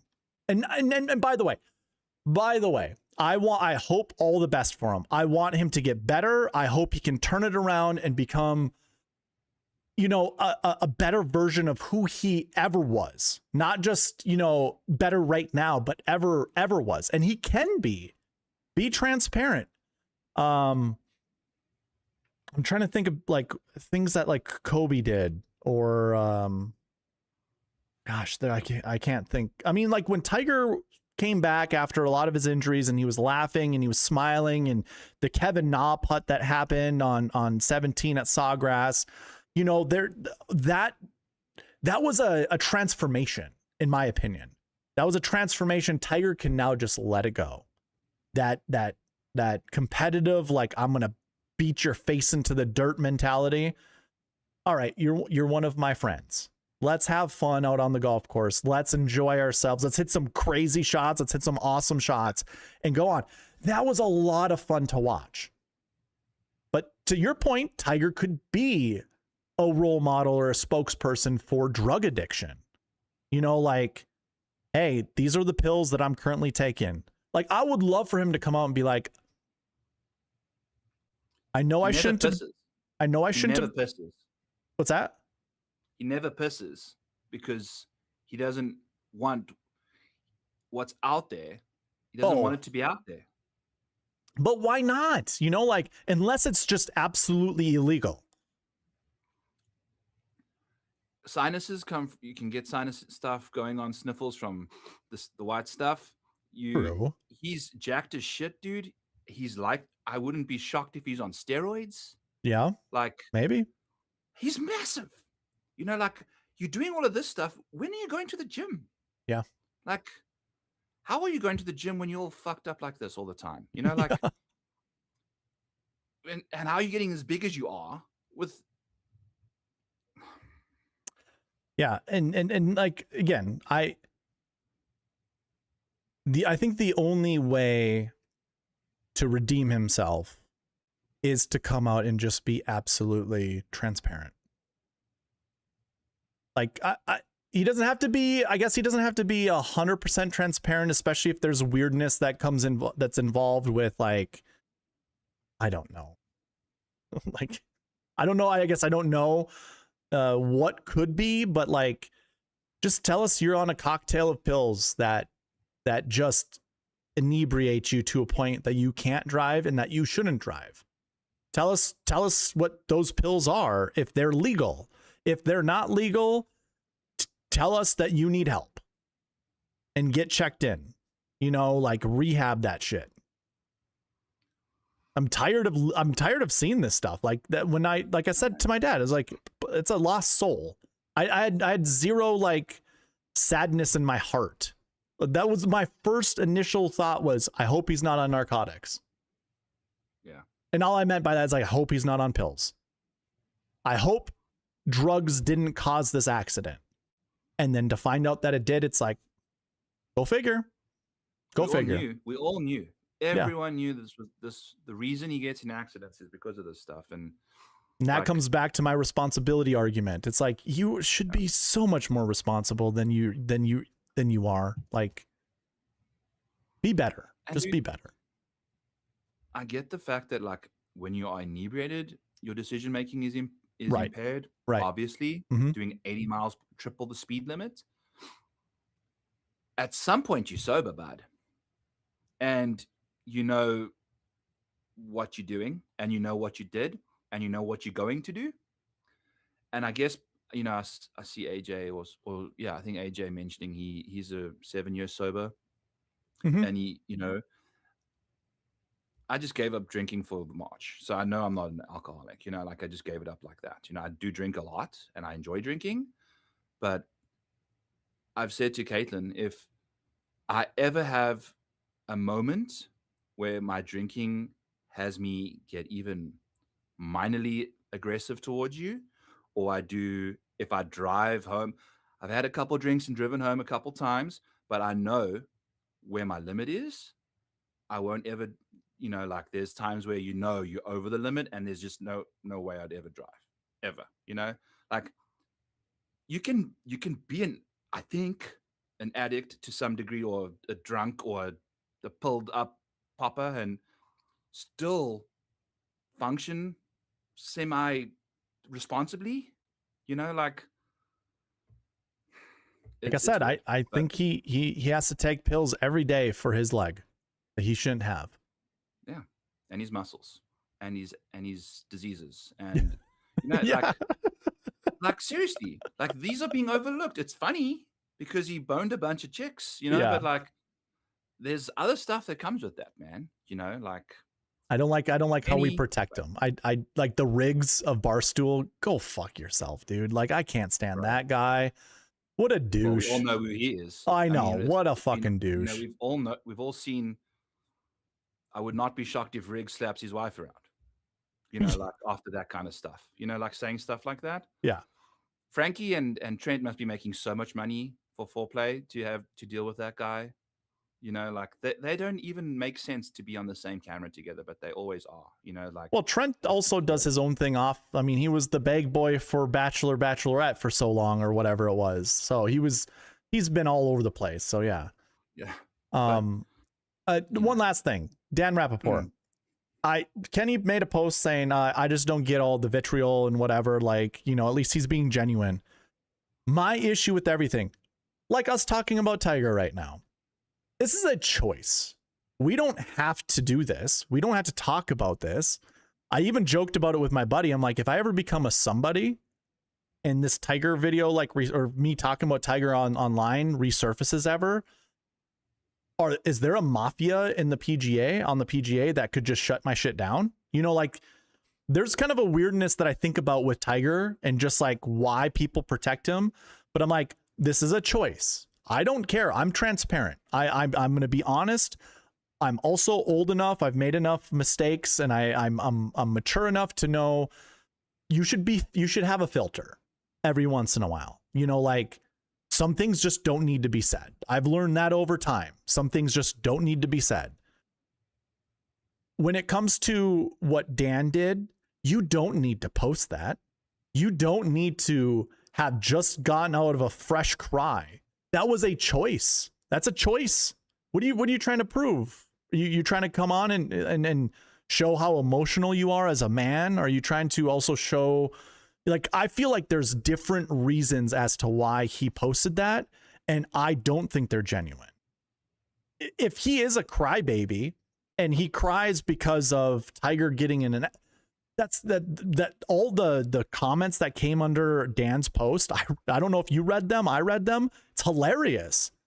Because it's like every dude who's over the age of 16, I would assume, basically is like, dude, it's a grown ass man getting in an accident. There's no reason to cry over it. Like and then that's also my feeling on it too. It's like, even if you had a personal relationship with him, shouldn't you actually be more frustrated and disappointed rather than sad? And so my opinion is this video was just posted to get clicks, was just to get engagement. And sure, okay, you got your engagement. There's a lot of people engaging in that video, including Kenny. But it's a choice he made to literally go on and like have like whatever face that he had, like his just crinkled, he just looked Japanese puffy. Yeah, he just so Tiger crashed today, and it's like, dude, what the fuck are we doing? I think it's the journalists that have had Tiger on their shows or have a relationship with Tiger, Sucking dick. Got it. that want to be in his corner so that if ever again they want to have him on the show, That makes sense. they are documented to have been behind him, because he's not going to go on anybody's show that he's never going to, if he found out that's about fine. what we Good. said for the last 35 minutes, there's no way he comes on Back Nine Bets to be interviewed by me, because I've just told everyone what I think of what's going on, and at least that's my honest take on it.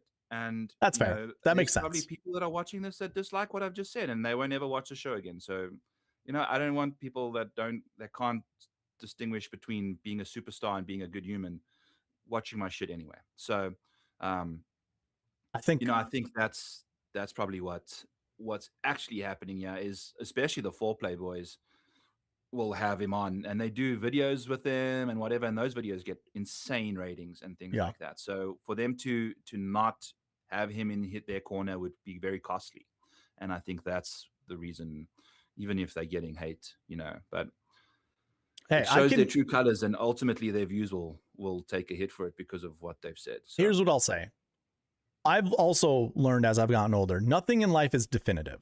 Like, there are very few things that are definitive. 2 + 2 will always equal 4, but apparently there's cases where it isn't. I'm only using that as an example because that's the easiest definitive that I can think of. It's 2 + 2 = 4. But then there's the nerds out there like, well, actually in a paradox or whatever, they'll, it doesn't equal 4 in these situations. Like, but right now, right here, 2 + 2 = 4. So anything that I'm saying, it is my opinion right now. It's how I feel now. Before I get any more facts, before I get any other things, it is my opinion right now. I'm just being transparent. Again, I don't have to say these things. I am choosing to say them because I also want to, not that I'm an anybody, but just if I can try to reshape conversations that are happening out there, it's much easier to listen than to read someone typing. Like, you're getting my true feelings about this. Yeah. The tone and the context is there. Exactly. Yeah.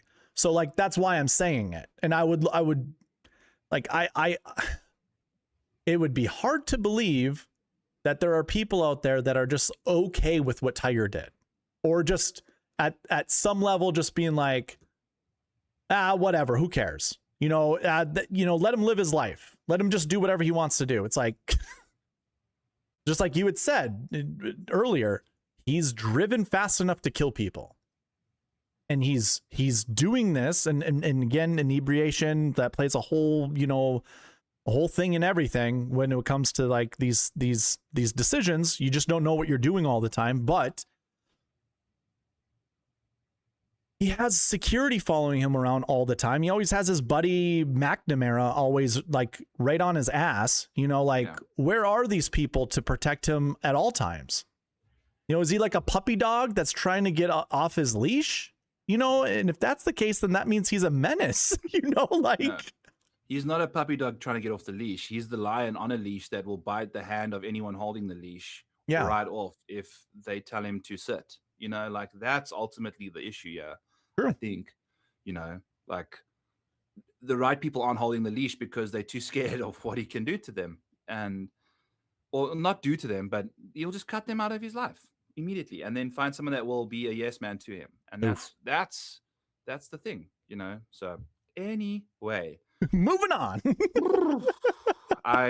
I said I wasn't going to talk about this. I know. You went on your whole tangent, and then towards the end, you said what you said, and I almost wanted to go, Byron, you said you didn't want to talk about this, and you just went on for like, it was like 2 minutes, but okay, dude. I don't think if you get backlash, you kind of already said it's like, so be it. I mean, like, there's some people, I don't even think anything we said was. Could we have said it less crass? Sure. Could we have said it a bit more respectful? Sure. But the things we said, I don't think have I don't think are wrong. I don't think are misplaced. Like, there's no respect involved in the situation, because he doesn't respect anybody around him. Yeah. I just don't. If there's a person on the other side trying to defend Tiger, it's just the only way I think you can defend Tiger is if he has a drug addiction and he can't help himself. Then that's where I would say he then needs to get help. This is a plea, a cry for help that he needs to end up like it just has to be done. Yeah. We need to put a leash on him. Okay. So I want to do one quick recap thing. You remember, you can share my screen. Byron, you remember the elite grouping that we had? Yes. You remember the elite grouping we had? It was Kurt Kitayama. It was. Yep. Well, I'm going to do it how we did it. So it was it's the best golfers that we see on the screen is the top 28 in course history. And it's also the top 28 in recent form. So I'm going to filter down. The number is 42 on both. Okay. That makes life easy. So if I go 42 we are now recapping the Houston Open. Yeah. For those of you that have no idea what we're getting. Coming back. I wanted to do this before, but I just couldn't help myself. Look at that elite grouping. Got her up 6th. Oh, hey, hold on. Let me sort it by salary. There we go. I said play somewhere between 2 to 3 of these guys. Mm-hmm. Well, 2 of these guys were in the GPP winning lineup. That's marked by the blue here. For those that I know we didn't go over the pass optimal and GPP winning lineups, but 2 of your GPP winners, the $5 GPP winner that won $30,000, had 2 of the elite grouping golfers in there. Just expensive dudes too. I mean, you could also slid Keith Mitchell in there. 82.5 points wasn't really going to hurt you. No. So, prize. Hey, Byron, if I were to ask if we see the same thing for the Valero Texas Open, because this is our 3rd week in a row doing this, and we are seeing success each of the weeks. That grouping, like saying 2 to 3 golfers or, whatever. If you see this limited amount of golfers, what can you do with a betting card with this? Do you think? I guess this is a question for you to ponder in the future, unless you have an answer for it right now. I understand that odds were short to begin with for most of these golfers because they're 9 and 8Ks. But is there anything you could do to try to profit from betting on these guys? I think you could do like a top 10 round robin. Okay. Because obviously we want 2 to 3, Mm-hmm. That's the thing, because betting each guy to win outright would have been banana land, because how do you do what's a round robin? A round robin is where we will take these 6 guys and you bet all 6 of them to finish top 10 in like a 3-leg parlay or a 2-leg parlay. Ooh. And then instead of having to do each and every combination of it, it will just do it for you. So you can just, it'll cost, because there's probably 6. If you want to do a 6-person,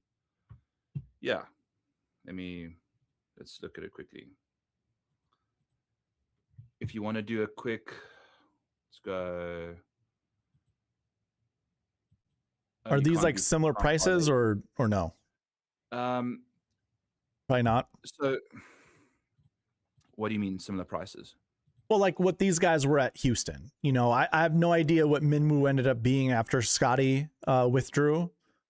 But like even before he withdrew, because we're gonna be doing the Valero Texas Open right now, like soon. And so we'll be able to go through. So do you remember what their pre-odds were and like how that gets shaken down with top 10s?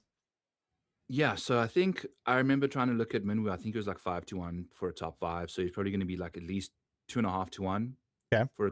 So he was like, by the time he closed, he was I think 18 to 1. And if I'm looking at like Siwoo Kim, Siwoo Kim's top 5 right now is plus 350, and his top 10 is plus 175. So basically 2-1 for a top 10. And he's the top guy in the field this next week? No, he's just 18-1. Oh, okay. I got you. So like where Minwoo was. I got you. At last week's Houston, he was roughly in that price point, maybe 20-41. If he was 20-41 before Scotty withdrew, or when he opened, 20-41 is like still 2-1. So you're basically getting somewhere between plus 150 and plus 250 for most of these guys in the 9 to 8K range. Maybe you get closer to like 4-1, for like Keith Mitchell for a top 10. Okay. But you could just round robin them and then just do a two leg round robin where you want all 6 of these guys to be partnered up with at least one of the others. Gotcha. And then you'd cash out pretty solid for the. I wonder what that would be like. I'll do it for 10 cents on the guys we figure out. Okay. Because I mean, the odds for Minwoo and Goddard are they're going to be so much worse than Minwoo and Keith Mitchell, or Minwoo and Gerard, or Minwoo and Kitayama, right? Like they're going to be shorter. Typically, the odds will be pretty spot on with how the salary is. We've used the salary here to figure out what we've used the odds board on DK since they're the same company. They're likely using the odds board to derive a price. That makes sense. So, all right. We'll check out the Valero text. I just wanted to show this because it was like, we have an optimal lineup golfer, a GPP winner, and the sweet spot optimal in Minwoo. So one guy. And when I was building lineups in my Tuesday and Wednesday night streams, I was pretty much telling everybody I'm going to do 2 for most of the lineups, but I'm okay with just doing one of them, like one of the golfers, and then just trying to diversify my lineups by going away from some of those golfers, not having, a combination of 2 or 3 in all of my lineups, just have one here, one there, whatever. But here, I'll go over your optimal lineup was Woodland, Højgaard, Minwoo, Knapp, Yellow Mirage, and Johnny Kiefer. That is a 999,776. And it used $49,900 of the salary. It scored 692.5 points. The GPP winning lineup was ridiculous. This is insane. This almost feels like, the guy would have been listening to our podcast along with everybody else's podcasts. You don't get to Pontus Nyholm or Nyholm if you aren't looking at ball speed, if you're not looking at driving distance. You're not getting there. Every one of these golfers is a top dude with ball speed. And you can't, but it used 50,000 of the salary and it scored 660 points. It's a 32-point difference between the GPP winning lineup and the optimal. And just for those just listening, it's Gary Woodland, Minwoo Lee, Jake Knapp, Yellow Mirage, Goddard, and Nyholm, which is a 999 yet again, 77 yet again, and a 6 yet again. Different golfers to make up those lineups, but still following the same lineup structure. If you followed the sweet spot process, you would have gotten a lineup that would have scored 658 points, which is 2 points behind first place. So maybe you got second place or whatever. But this follows the buckets. It was Woodland, Højgaard, Minwoo Lee, Day, Sam Stevens, and Michael Brennan. There's no issues with grabbing 6K golfers. A lot of it has to do with selecting golfers from buckets that we want to select and also keeping that salary above $49,600. That's the threshold. I don't like to go any lower than that. So this was the best lineup that you could have built doing that. So it's a 998,777, which is, I would say, more traditional than usual because we didn't have any 10K golfers. So we can't do the 10,98776. If you take a 10K golfer out, you probably add another 9, and that has to lift the 6 up to a 7 most of the time if we're trying to build a lineup that uses $49,600 of the salary and above. So yeah. And then the best lineup that wasn't the optimal, because the optimal fits the sweet spot optimal in my database. Like I have 2 different sweet spot optimals. One is following the buckets. The other one is just the best lineup that's over 49,600. So that was the optimal. The second best lineup that you could have built that was 49.6 and above was Woodland, Højgaard, Minwoo Lee, Yellow Miraju, Day, and Sam Stevens, and that used $49,600 of the salary. And that lineup scored 680.5 points. That's the second best lineup. So that's 12 points below the optimal, which was obviously the best lineup. It shows you kind of how good the GPP winning lineup was, being 660, you know? Because what's usually the difference between GPP winner? It's like 50 to 60 points most of the time. Like 50 to 60. What's that? 30. This was 30? Yeah, 32. 692 was the optimal, 660 was the GPP winning lineup. Yeah. I mean, this was the week for the ball speed peeps. You know, Yes. like I feel like the player pool that you would have had if you kind of just dialed in on like the distance people, like we were all if anyone that goes onto a podcast this week coming up for the Valero and says, I told you guys that you needed to play distance, like, and was claiming that he was the only, like, you know, like, okay, this was a very obvious situation and we all knew it was coming. So we kind of just had to fly with what we were getting. Interesting stuff, dude. Like Jason Day showing up here is absurd. I mean, look at what he showed up playing. You know, he's not even one of the distance guys. You know, that's insane for him to be in the sweet spot optimal. I mean, And there was the second best lineup. There was something to say, or that I had said earlier about, even though ball speed is distance is gonna reign supreme at something like at this golf course or something like that, you still are gonna want one accuracy guy. Like that's just what you're always gonna see with optimal lineups and you know, or second best lineups, stuff like that. You still are gonna want to incorporate a good golfer that doesn't really represent the one stat everybody else is talking about. Yeah. It always variability. happens that way. Always gonna, you know, he's gonna put his brains out, and that's right. Change his I mean, iron Denny shots McCarthy was and close, by the way. Denny McCarthy had a good round of golf or a good tournament at $7,000. easily he's starting to find some form. Yeah, actually. So and Dumpy Bo up there too. I mean, ugh, oh my god. Bo in Texas, dude. You know, I think you play Bo Hostley in Texas, isn't he? He's a I would say yes, but that has not helped me in the past. So I agree with you on premise, but in practice, not so great. Yeah. So, anyways, that is kind of the last little pieces that I wanted to talk about with the Houston Open. We are what, 2 hours into this? Yep, 2 hours into this, and haven't hit the Valero. But we had different. You know, we had 35 no, minutes. I'm absolutely cool with it. I'm glad. I'm sorry if you wanted to get out of here earlier. No, and if I'm yawning on you, it's because I burned 1,600 calories with a leather between my legs today. So for the first time in a while, you know. So sometimes when you get on the bike and do 24 miles, things can. I'm physically exhausted, not mentally. No worries. Well, do you want to just get right into best course history, best recent form for the Valero? That's like my favorite part of the show, is like trying to find these gems. All right. So I'm just going to do this one time on the spreadsheets because I have added a new tool to Sweet Spot DFS that we can actually use. I just want to make sure it matches up, or at least somewhat close. So 43 and 43. Okay. It's crazy how like that almost always is the same number. Mm-hmm.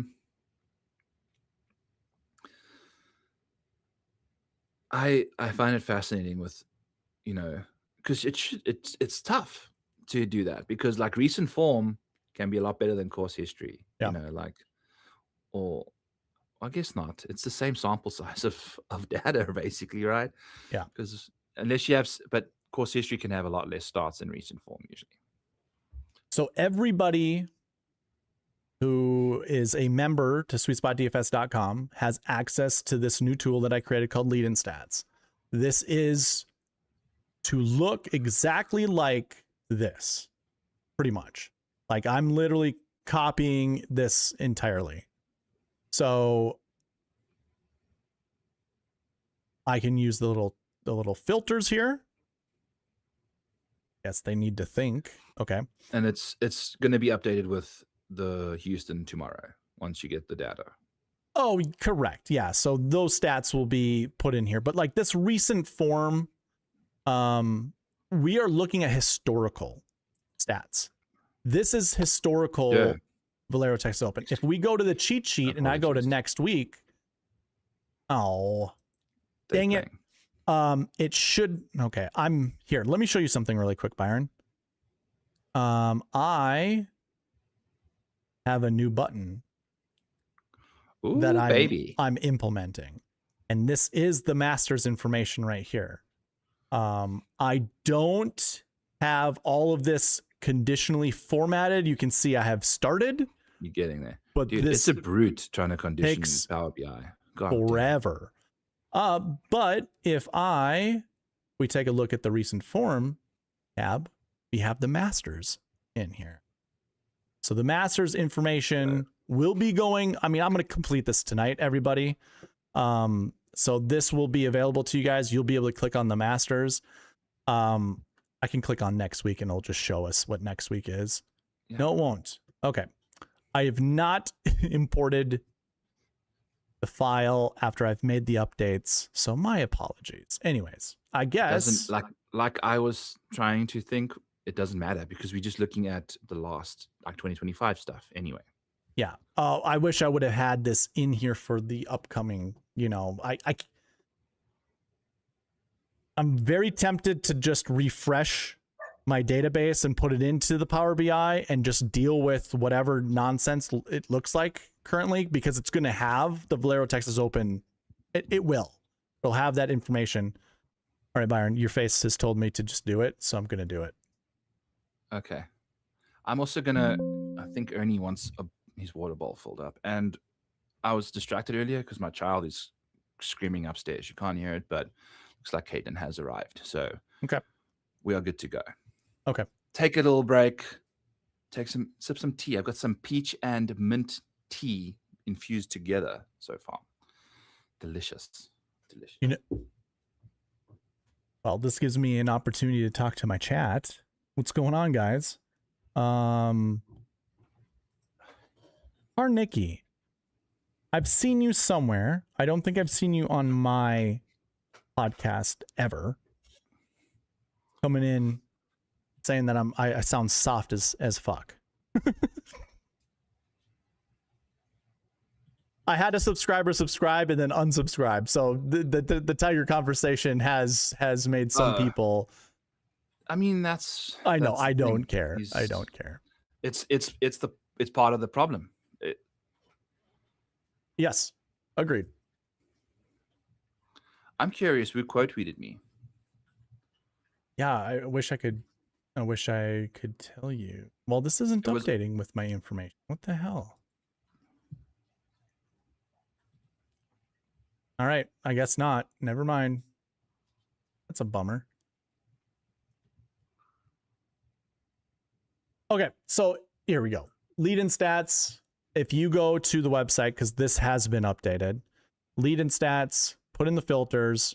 We want 43 for course history to 43 for course history. And then we also have to do another thing, which is get rid of the blanks. So the one way to get rid of the blanks is just select course history buckets 1, 2, and 3.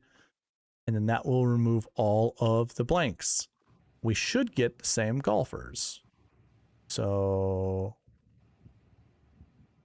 Honors, McCarthy, Post, and Bradley. Honors, McCarthy, Post, and Bradley. Fleetwood, Kirk, Matsuyama, Siwoo. Fleetwood, well, Matsuyama, Kirk, and there we go. So this tool is available to everybody. Everything that Byron and I have ever gone through with these spreadsheets. I'm getting so close, Byron, to never having to spreadsheet again. I'm so close. Let's go, buddy. So close. Living that good life now. Oof, it's getting there.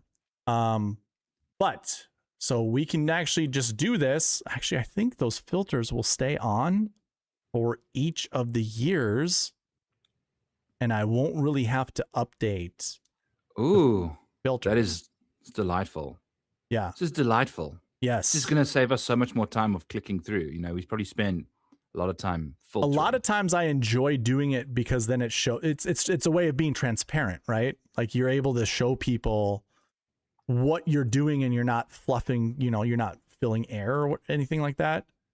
But so these numbers are slightly different. It's 38 and 40. So I think the best way to do it might be just to find a in-between number.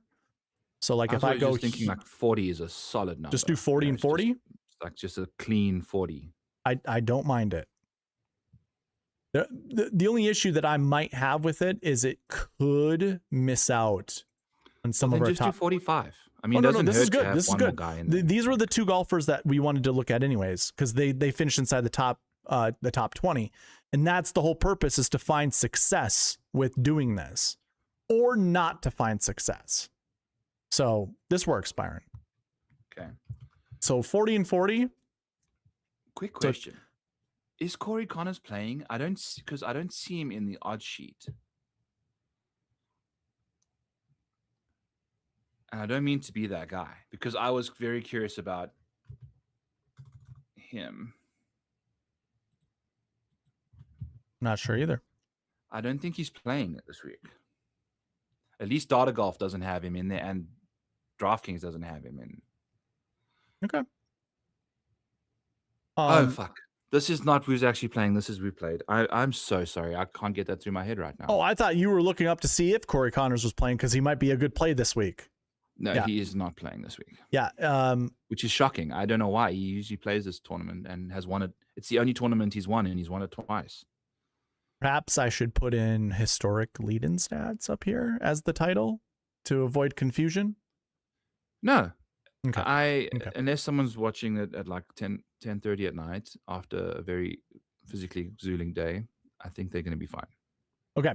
So in 2024, so 2025, yeah, dude, Byron, this is going to be so much easier to do. Oh, dude, look at this. It's So in 2025, we had two top 20s. Corey Connors, Denny McCarthy, $10,001, $9,000. In 2020, no top 10s, eh? What's that? No top 10s. No top 10s. We do have a top 10 in 2024. That's Hideki with another top 14. Norin, who's $8,700. So far, I mean, yeah, we do see two cuts here, and in 2025, we also saw two cuts there. But technically, I mean, I'm only focused on the two guys that have green finishes. Like those are the only play guys. 2 or 3 of, or one. Right. At this point, it's looking 1. This is also worth mentioning. You can go and drill through each of the buttons. So if we wanted to look at their strokes gain stats along with all of this, we can. So we can also find more commonalities and disparities or whatever of things that matter for this elite grouping. I think that's just going to be the nickname, just the elite grouping. I love that. Elite bucket. Yeah. So course history and recent form. I mean, Hideki's one of the top. He was one of the top strokes gain total guys. He's one of the top approach guys in this bucket. I think you could also just make a lineup. Okay, so here's the one thing I would say. The two golfers that I see, Glover and Matsuyama, had the best approach heading into the event. This is 365 days. Strokes gain last year. This is leading into the event. You know how all of our podcasters love to say these are the stats that matter the most. I am showing you what the lead-in stats are of these golfers. This is that's what they were coming in. Last 7 weeks, you can also take a look. Matsuyama was coming in with real good strokes gain total. That also is reflected in his recent form score. 6.33 means that was what his average finishing position was. And that correlates with strokes gain total. So 100% correlation. But I think, I mean, just looking at approach, it can't really go wrong. You know, at least in 2024, using approach, you could in 2025. Okay. All right. I'm not going to derail looking at the strokes gain stats. I'm just going to focus on this for now. And it's their lead-in stats. I mean, their lead-in finishes heading into the event. So one other thing I like to look at, Byron, is these guys with top 20s. I like to see how many top 10s and top 20s they had heading into the event. Mm-hmm. Sometimes it's only one, sometimes it's two, and you can differentiate from some of the other golfers that are lower. By the way, stop me if you see any differences that you'd like to point out or commonalities. Yeah. I or just if you want to got- get a good feel for the sample size. So I'm Yeah. excited to get to 2023. Yeah. All right. So, yep, there's 2024. So lots of top 10s and top 20s heading into the event for our guys at the top of the, the leaderboard for these elite groupings. 2023, small sample size. Small. Maybe we can expand it out just a little bit. Do 45. Just do a clean 45. But there's a lot of people live within 40 and 45. Okay. But so one of the beautiful things, I kind of have a little bit of a smoke screen so you can see the updates after you make them. 45 or 42 and 42 didn't do anything. So we'll switch to 45 and 45. Yeah, 45 and 45. We actually just added two more. We added two more. And it's Kuchar solid. and Benyan. And they're top 10ers. Yes. But they were coming in with awful. We have top 10s for Kuchar coming into this event. We didn't have many top 20s for Benyan. You did for Ricky Fowler, though. Well, not so much top 10s, but top 20s. All right, so I'm going to go back to 2025 and see how many more people got added. There was more people added, but they all were like missed cuts. And then 2024 is probably going to add way more too. Oh, we actually add Rory into the mix and Keith Mitchell to the top 20s up here. Yeah. Okay. And we're getting at least a couple more top 10s, but what makes me think is like, it's not necessarily that it's wide open. So far, it's not looking like as crisp as what we've seen in the past. For us. That's correct. Yeah. And like something like this is also scary. We have two guys. I mean, Hideki withdrew. The 90 down here means he withdrew. But Rory missing the cut at $11,200, where if we went back in the previous years, we see a bunch of top price guys playing well. Like 10-2 in 2023, that was good. 12-3, 10-6. My thing that I was going to tell you, Byron, just looking at this is play your expensive golfers that have good recent form and course history. Like they show up. But it's not always Tommy Fleetwood. The 62nd place isn't going to help you win a GPP. And he didn't finish worse than like 16th leading into that. You see, that's like, this is the week before the Masters as well. So he has a narrative that I'm going to say it could be nothing or it could be something, is like people are coming here just to tune some stuff up. Maybe, if you're already like legit in the Masters, top 50 in the OWGR, top 15 FedEx, you could just be showing up here to try and hit your driver better, or try and, feel comfortable hitting a specific shot shape or whatever, or work on if your putting sucked so far this year, you could be trying a new putt. I don't know. It is worth noting. Like Hideki withdrawing might not have WD'd if it wasn't the Masters the next week kind of thing. Again, speculation. And we don't have a scorecard right here. Maybe sometime in the future I can add that, but currently we do not. So we have no idea if he was playing good or bad. But yeah, that is a great point you make, because that is something we do have to worry about with people who are already qualified for the Masters. Yeah. 2021, we actually have our winner from this group. 1, 2, 6, 14, and 17. The big group. I don't really like seeing this big. Yeah.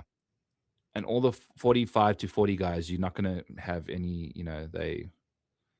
they're all at the bottom there. Geez. That really got rid of all of the crap, honestly. The gunk. Yeah. You'll see it happen even more now if you go. Oh, yeah. This is a good number. 40 and 40.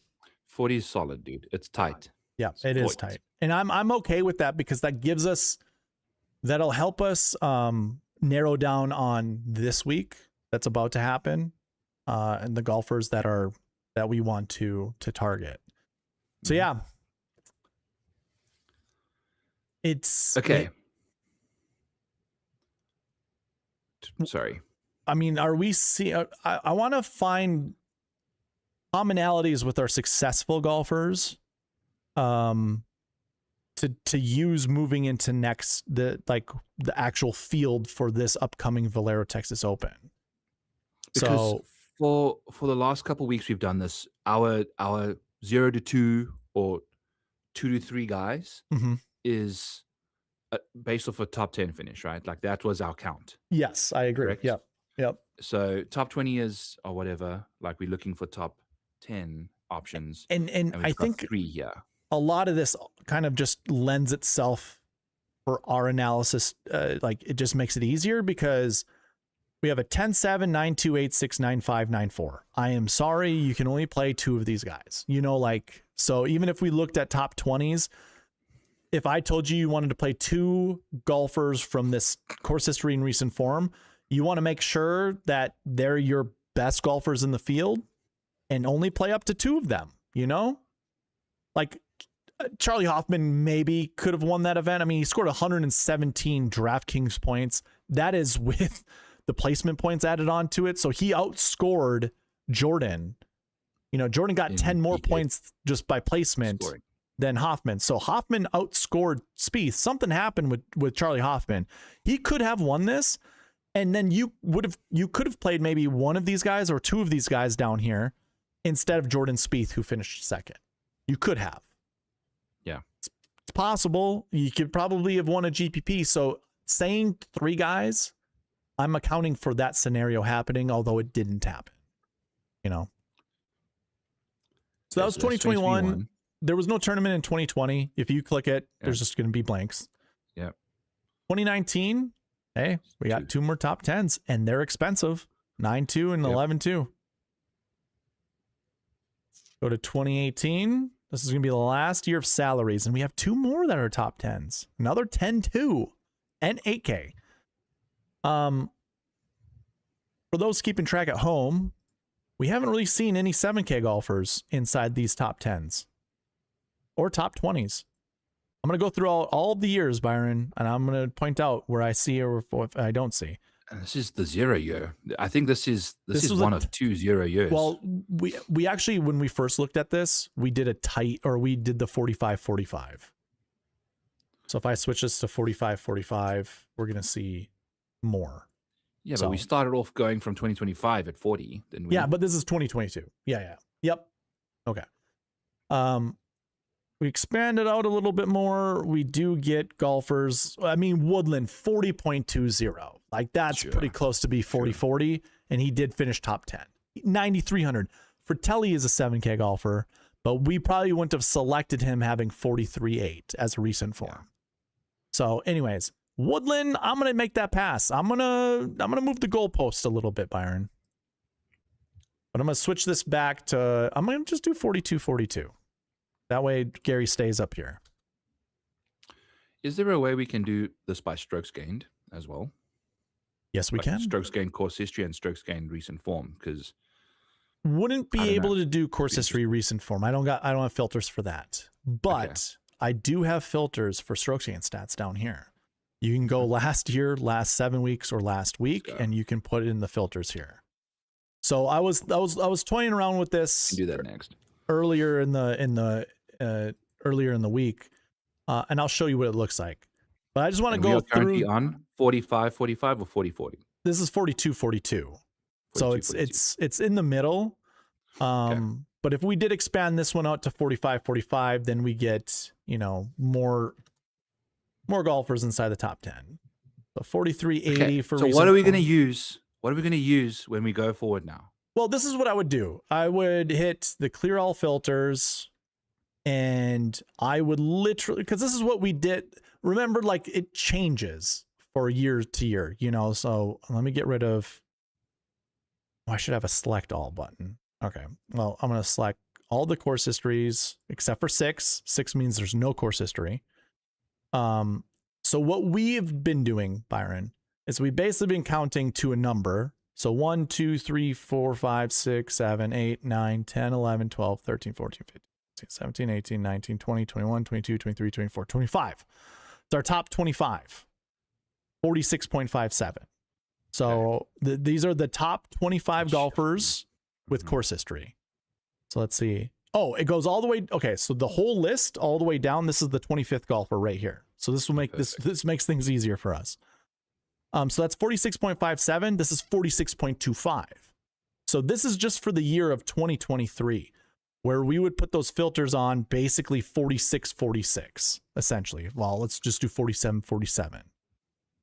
And that was our top course history, top recent form. And so then, I mean, now we can also get the winner. Like, those are our top 25 course history guys and our top 25 recent form guys together. You know, that's our elite grouping. Yeah, the overlap. Yeah.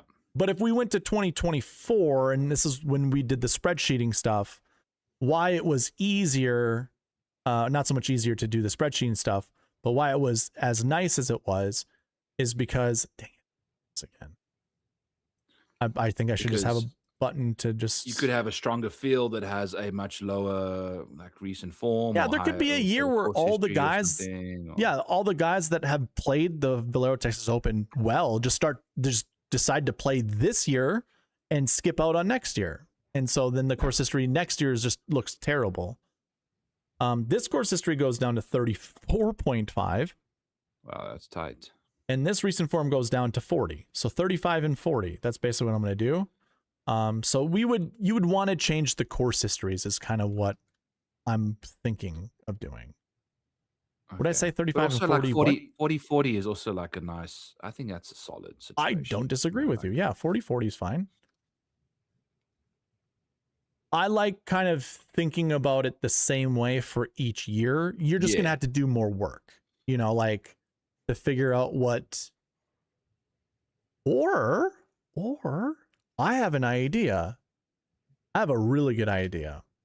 These little metric cards up here, I can just add the 25th place course history.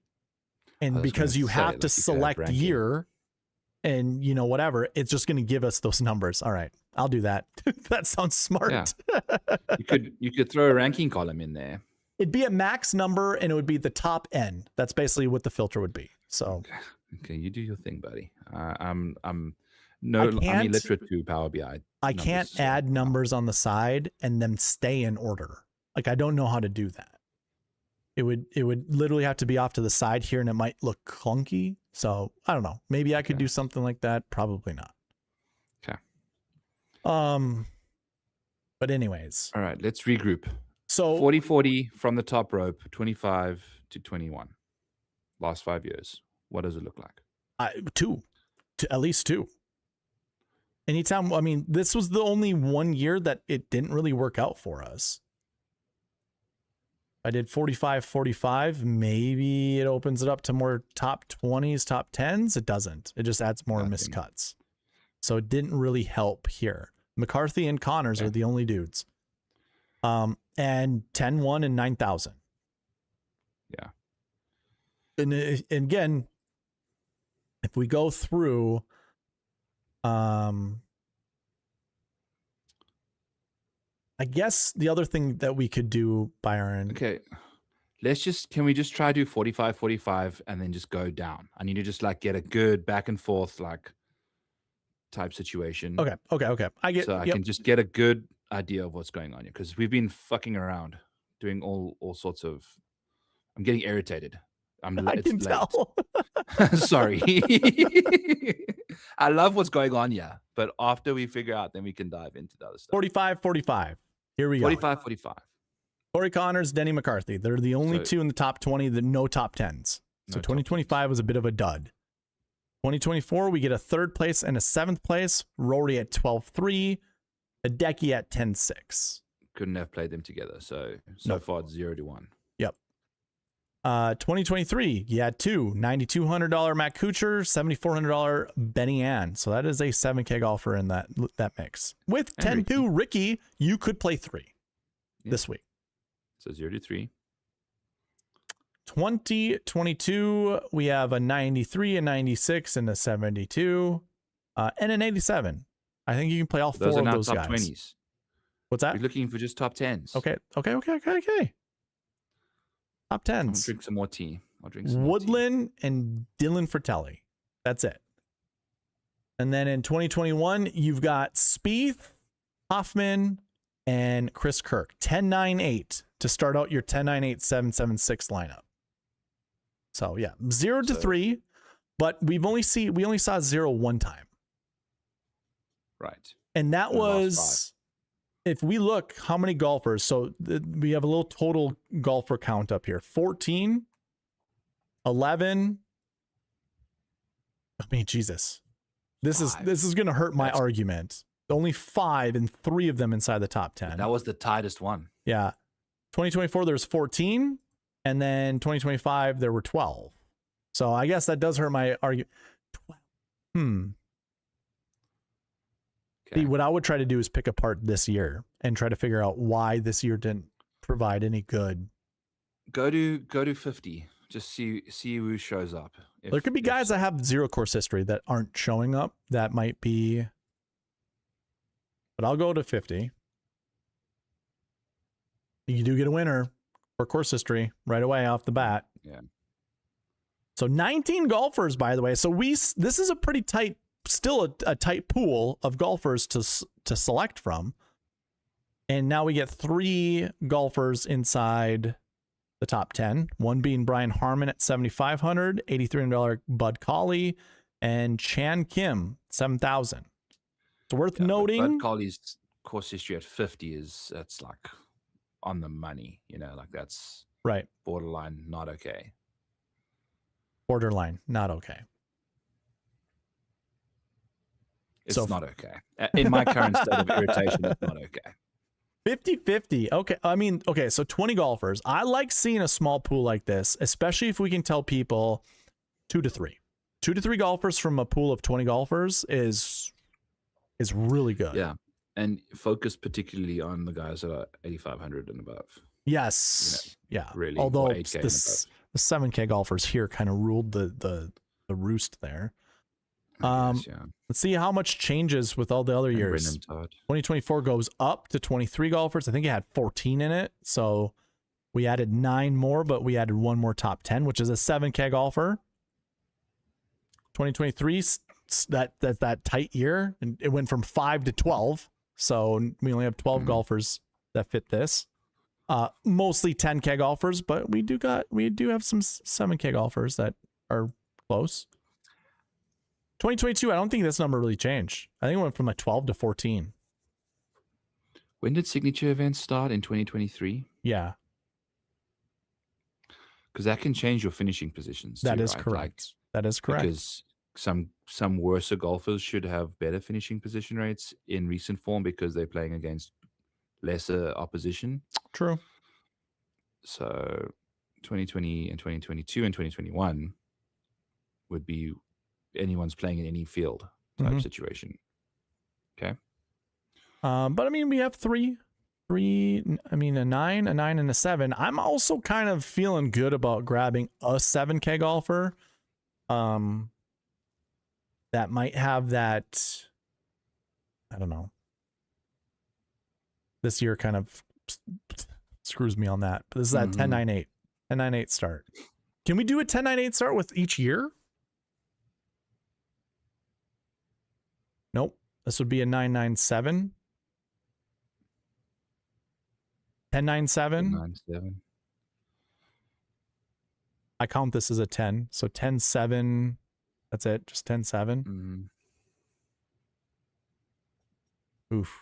Well, I mean, if you're looking for your 10-9-8-7-7-6, you get your 7-8-7 or your 7-7-8 right there. I would, Jordo being 10 points below Chan Kim isn't that bad, honestly. I mean, Keith Mitchell would be a better play than Jordo. Yeah. So yeah, I mean, I don't know, Byron. I might just take my chances and do a 10-9-8. Maybe I'd have to see how many golfers or what golfers we have in the field. Well, let's see. Let's see what's going on, because I'm curious to see how we can make this work now. I'm going to have to bring up the spreadsheet. How dare you? Because it didn't get updated. Dude, the update file that I have Actually, you know what? Okay. If you want to riff with odds for this week, I can update this Sure. really quickly. Okay, cool. Let's do that. Oh boy, I hit a random X, and I don't know. Nothing changed. Oh, I got rid of my own screen. That's what I did. Okay.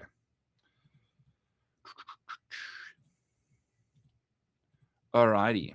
I lied to you guys. I didn't bet the Yellow Mirage top 5s or top 10s yet either. So the odds board is looking like so.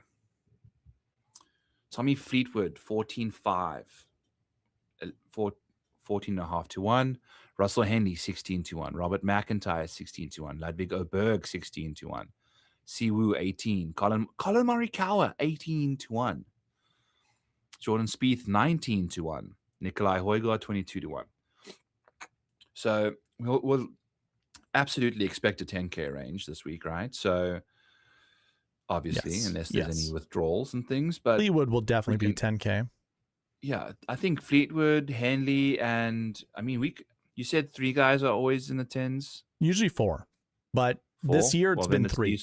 This year it's been 3, but normally you'll see 4 to 5. But it's been 3 because of Scotty Scheffler being in. So, I mean, these are the obvious options given DraftKings opening pricing. It's going to be Tommy, Russell Henley, Robert McIntyre, and Ludwig. They all priced 16.5 to 1 or shorter.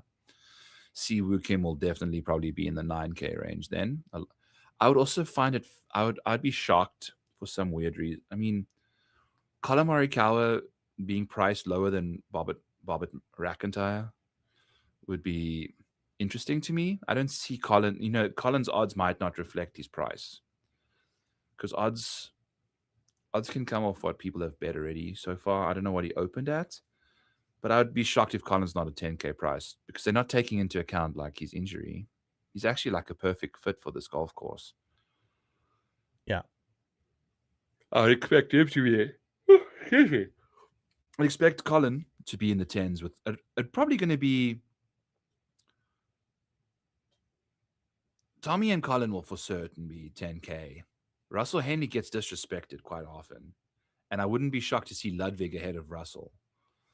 I'd be interested to see what the pricing was for the players, to see who was above who. Between Russell and Ludwig? Yeah. Russell was 96. And Ludwig was like 98, 99. I think he was 98. I'd imagine he's priced above Russell, Ludwig is. And then I'd imagine Colin's also above Russell because Russell gets disrespected. So in the betting market, not so much, but I would imagine Russell's probably going to fall into the 9s. If Colin, or at least the bottom of the 10K range, if that is the case. Yeah, we're splitting hairs. Yeah. Right. I think I personally think it's going to be Fleetwood, McIntyre, and Oberg that are going to be in the 10K range. And then you'll have 9Ks with Henley. I think Henley will be 9,900, 9,800, and Siwoo will be 97, 96. Oh, Colin is there. Colin will be in the 10K range. That's the thing. It's like he's priced a little bit weirdly. Yeah. In my opinion. I think he should definitely, I wouldn't be shocked for him to, if he didn't have a back injury, I think he'd probably be, odds-wise, he'd probably be close to the odds-on favorite here, really, alongside Tommy at like 14. I think the back injuries baked into his odds, I don't know if they'd bake it into his price as much as the odds, because I think maybe the odds makers are just tossing out an 1850 there to see if people nibble. We don't know yet though. Hideki at 23 to 1 as well. Like I'd imagine he's ahead of Nikolai in pricing and maybe Spieth, and I don't know. We'll see. Spieth's course history is going to do a lot of heavy lifting, which is likely going to make me not play him at all because he's going to be very popular. He's playing solid, but he's not playing good. Like he's not getting it. He's not getting home with what he's priced. And I went and checked. We requoted that post of mine. It's like a nobody. So I'm not It's a nobody. And he called me a tout as well. Like, if there's anything, I'm not a freaking tout, people. Like, I'm a personality. That's right. Yeah, so there's those guys. Then we got like diving into the 9K range. Probably going to end here by Hideki somewhere. Nah, maybe a bit more.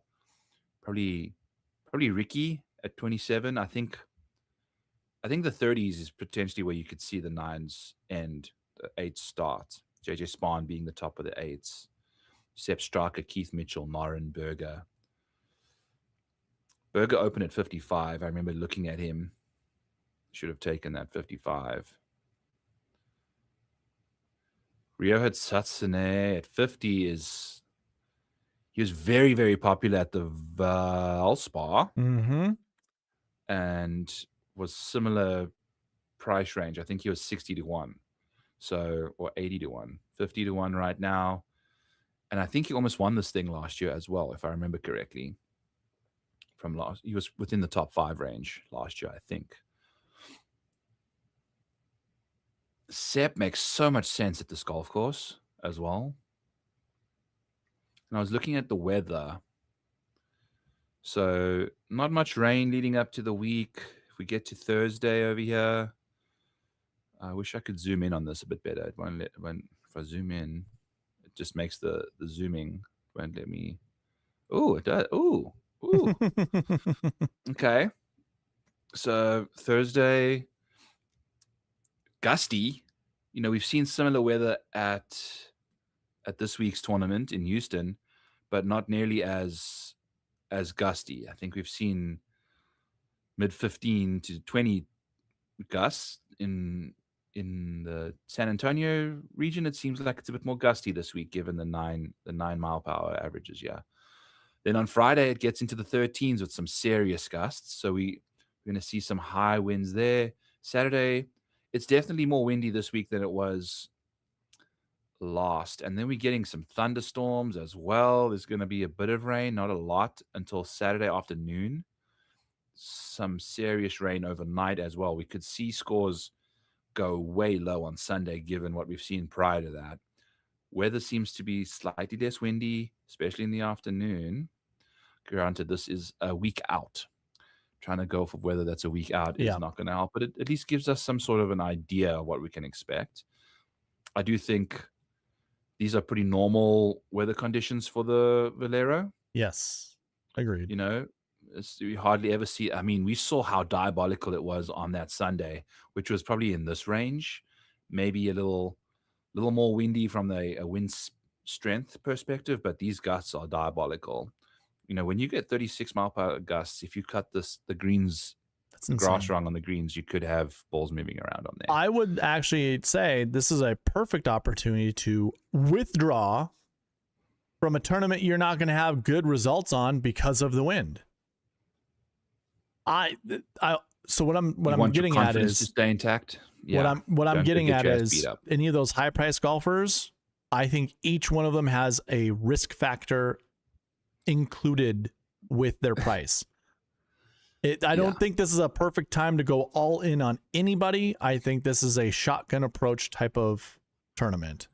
And there's thunderstorms, there's lightning bolts on all 4. There's lightning bolts in the first 3 days, which could cause delays. Yep. Which means the tournament could end on a Monday. And that if you think people have tilted their faces off so far with Colin and Knapp and whatnot, just wait till there's a couple hour delays each day, and the next thing we've got like slews of people withdrawing on Friday night because they don't want to. They want to get to Augusta, man. But those are I do think, I don't know if we've mentioned it or not, or mentioned again, that rostering people that are going to be playing the Masters is risky-ish, riskier. It is, because there's no reason for them to pursue a Monday finish, because they gain nothing from it. They're actually losing out on Masters prep by doing so. You can't prep for you can't go to the Masters and prep for the Masters on a Monday if you're not even playing in the Masters. So you got to finish your tournament, try and win the damn thing if you want to play. And I think I retweeted Rob Ops earlier. Where are you, sir? Here we go. I'm going to right click this and get it into a new. If you ever pull up an image on your computer and it doesn't look great, you can open in a new tab and then it brings up a like super crispier version. By the way, I found that out from this exact guy's Twitter account. He told me how to do that. So Nice. here are all the guys like Nap, Nikolai, they all near locks. Nikolai's current position second, took care of business for him. Gary's in with the first place. Thor needed to finish fifth. He finished third, so I think he's in. What the hell is this, B? Which one am I looking at here? Masters Tracker, Texas Opens. Okay, this is the older one. He had look at this guy. Jesus. Okay. Where are you, Robbo? I'm just going to go to his account. Sorry, we're vamping, yeah? But this is important to know. Okay, Rob Ops. By the way, this guy had me blocked at one point. I got myself unblocked from him. I don't know why he blocked me. Okay, so this was March 28th. It's the 29th today. So this is after round 3. Okay, yes, this is the one without the graphics. So Gary's in. Thor falls short of top 50, moves from 56 to 54. 4 players not already exempt for the Masters officially earned their spot. So Nikolai, Danny Berger, Jake Knapp, and Matt McCarty. Daniel Berger is playing this week. If he is scheduled to play, and he's now made it officially, per Rob Ops, there's a very good chance he peels out, man. Because he wasn't in. Because I guess he remains 39th. I guess that's maybe he just wants to tune up. So maybe he stays in. I know that Michael Thorbjornsen needed to finish top 12 and he finished 14th. Yeah, Michael Thorbjornsen he's got the Sunday Scaries going on hard right now. Young boy, doesn't really. Well, right now, yeah, he's got the Sunday Scaries. 2 + 2 = Sunday Scaries. If we get a +1 in there later on, we're gonna have a 5 involved. So when he doesn't have the Sunday Scaries anymore, if he adds another year to his existence, you know what I'm saying? Yeah. Okay. So back to what we were chatting about. Yeah. So I got your list, buddy. Okay. Let me get my face off of this thing. Let me get my screen off of your face. Here's our list. I never saw you did it, so I don't believe you. I'm joking. Please don't unfilter. Okay. I said it would be quick. Here we go. So I looked at William Mao. He finished 44th, I should say. He finished 44th this week. That average finishing position ends up being 24 or whatever. So he will remain. By the way, Byron, here's what I did. 38. Okay. Because those are the top 25 course history and top 25 recent form numbers. I can switch these to 40, 45 if you want, somewhere in there. Let's see what happens. But I just wanted to keep it here just to show everybody this is your really narrow pool. Top 55 of each column.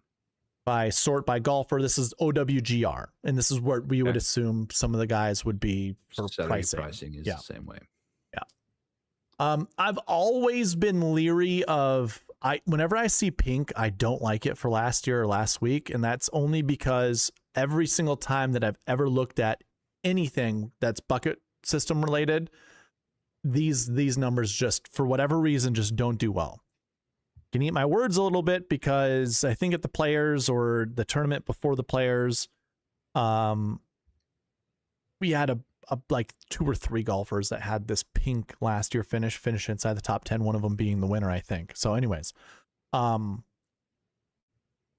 this little 8 golfers, that's not terrible. I don't mind this number, especially when we're looking for golfers. If we're looking for 8K and above or even 9K and above, I don't think Noren hits the 9K range unless you can tell me otherwise. Like, because I just don't know the odds board, what his odds are. He's 39-1, and I would imagine that let's just do it. You weren't paying attention when I was doing this for you earlier. Here's where I think the 9K range ends with Ricky Fowler at 27-1. All of these other guys in this range here are like 9K options. Agreed. Some Siwoo maybe or whatever. And then you get to JJ Spawn, we will start at like the 8s. Probably they had 11 or they had 10 9K golfers this last week. Yeah. And then 11 8K golfers. It's more than I've ever seen in the 9K range. And just one. They were. I know. It was the Scotty stuff, right? Yep, yeah. Right. So that was bananas. Why did they shove everyone in there? That's kind of crazy to think of. Oh, no. And it freaking messed everything up. There has to be an algorithm that they have now that whenever Scotty's in the field, you can't have X amount of golfers 10K and above unless they meet these requirements of whatever, because Rory will always be 12,000 to Scotty's 14,000. And then you will have like Fleetwood, Morikawa, and then sometimes like the other golfers that are doing, I bet you now Cam Young will now be 10K golf, will be a 10K golfer anytime Scotty's in the field too. So anyways, okay. Okay. Going back, let's change this to 40. Let's just do 45. 40. We can 45. We can Okay. If we see a rogue 45 on the number there, we just say good call. Because it didn't really, now it's up to 15 from 8 golfers to 15. So that's not terrible. This is a good pool. It's a good pool of golfers to select from. Let's do this caveat really quick. Let me clear this out really quickly. There's little eraser buttons. If you guys didn't know, you barely can see them, but they're there. Here's all the golfers that are playing this week or playing this last week that I have not put updates to. There is a chance that recent form will get updated for some of these guys. I think Thorbjorn Olesen actually had a good finish, but his won't be updated. He's 70. That's not going to fix it. No ways.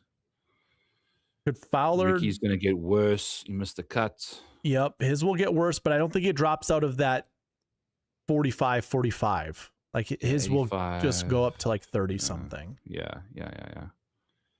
Nikolai's will get better, obviously, but not good enough course history. So I'm looking kind of at course history and then and then recent form. So we want under 45 for course history, and then what did Jesper Svensson do? Do we know? I don't remember seeing him anywhere. So like probably mid somewhere. So not high enough to make him 69. Yeah. Nice. Okay. So cheat sheets. So not Jesper. His is way out. Kirk. Oh, he was playing well. Then he wasn't. That won't change enough, I don't think. Yeah, he was playing this morning, 51st. Stevie Fisk, I don't think will change. Nor do I think Kevin Yu will change. No. Did Alec? No, never mind. Hank Lebioda missed the cut, but yeah, that's also. You just skip all those guys, and now we get down to Seabez. He did okay, right? He made the weekend, yeah. Yeah.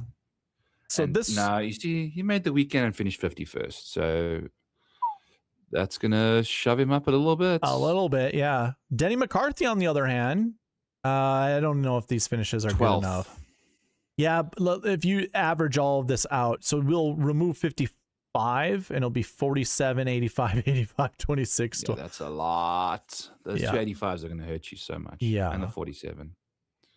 I don't think. We got to look at, no, Bohauser wouldn't be, Putnam wouldn't be, Horschel wouldn't be. They're really close. I don't think anything really changes.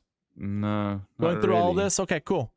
Wasted everyone's time just to figure out that nothing's going to change. So we can be just fine. As a Jets fan, I'm a big fan of due diligence. You've got to go through the process. Am I. Yeah, I am too. So here's our group, 15 golfers. It's a big group compared to the last few weeks that we've had. Okay, who's peripheral? Jimmy Walker. I don't, don't. Yeah, yeah, he has no reason for him. So I didn't actually kick out any golfer That's with no fine. reason for him because I didn't think any golfer What would does his show course up. history look like as well? Like, is it just littered with poor performances recently? Jimmy Walker's? Yeah. Yes. Yep. Okay. So it's a lot of that's happening from because your course history is from 2013. Yeah, it has a win in there. Yeah. And yeah, I mean this is post-COVID. Jimmy is toast. So Post Lyme's disease, Jimmy's toast. that's also very true. Yuck. Poor guy. Okay. So peripherals. I mean, it's these guys up here. I think. I mean, I can't do Brian Harman, but I have to remember we can't come up with excuses not to play golfers, right? No one could do Brian Harman last year, and he won the damn thing. That's right. Dude, there is something going on with Jordan Spieth that I think something's happening around the corner. Like he's gonna win one of these events coming up. Oh, okay. It's one round of tournament where he loses his shit though. Like he's not consistent enough to just keep. Look at this. There's no top tens, and I guess this is where I get like picky. That's where you are getting picky. But I'm gonna look when Jordan Spieth's last top 10 was. The only concern I have is I swear to God I heard somewhere that Jordan there's something else going on in Jordan's life. Like it's another injury or it's something else that could be affecting his game, but it's hard to say when those are his finishes. Like they're good. It's mental. He's a head case. I agree, but he's also going to be in Texas. Has he won this event before? I can't remember. Yeah, he did. Yep. Oh, 2021. But again, you see, like he's giving you the 10th and the 12th. Like, I like it, dude. I like it. I'm not even gonna apologize for it. I like it. I think he might be the highest owned guy this week. Yeah. Well, do we think he's going to be in the 9K range? I didn't see on the odds board if that was the case.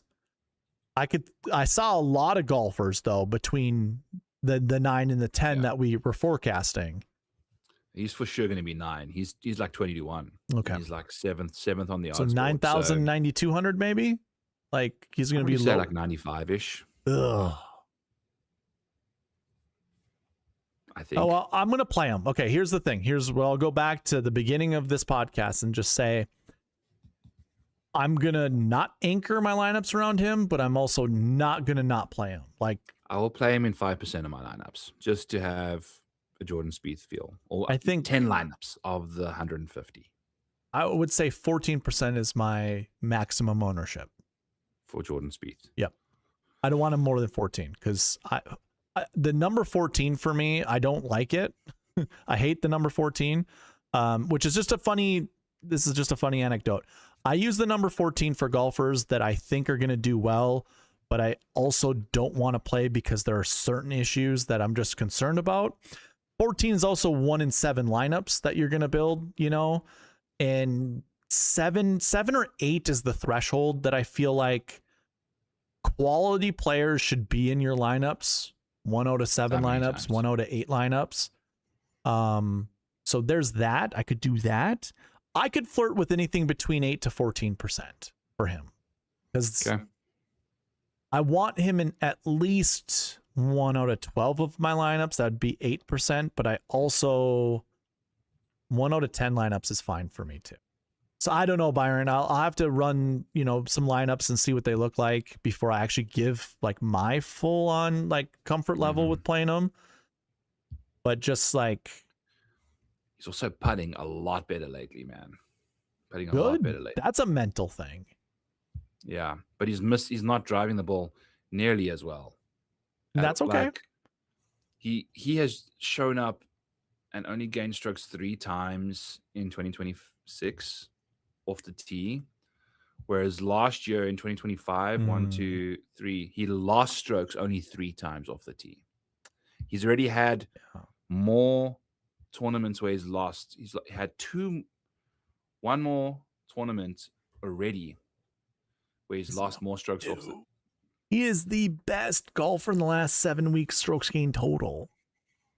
Not named William Mao. Like, he's better than Tommy Fleetwood, Bobby Mack, Ricky Fowler, Alex Noren, Decky. Yeah. No, he's putting nicely and hitting his irons well. Yeah. And you're right, off the tee. This does concern me. I don't like golfers that are negative off the tee. Especially around here, man. Like, if you hit it errant, you are in the crap. But here we go. This is why I love lead-in stats. This is why I like this tool. Dude. Brian Harmon. Well, the thing, okay, there's context involved here, because Brian Harmon's strokes gained off the tee is going to get dinged if he's playing the Genesis, if he's playing the Farmers, if he's playing the Houston Open. Were those not the Houston Open, but weren't those the same events that Jordan Spieth is playing, that he just played into? Yeah, well, probably.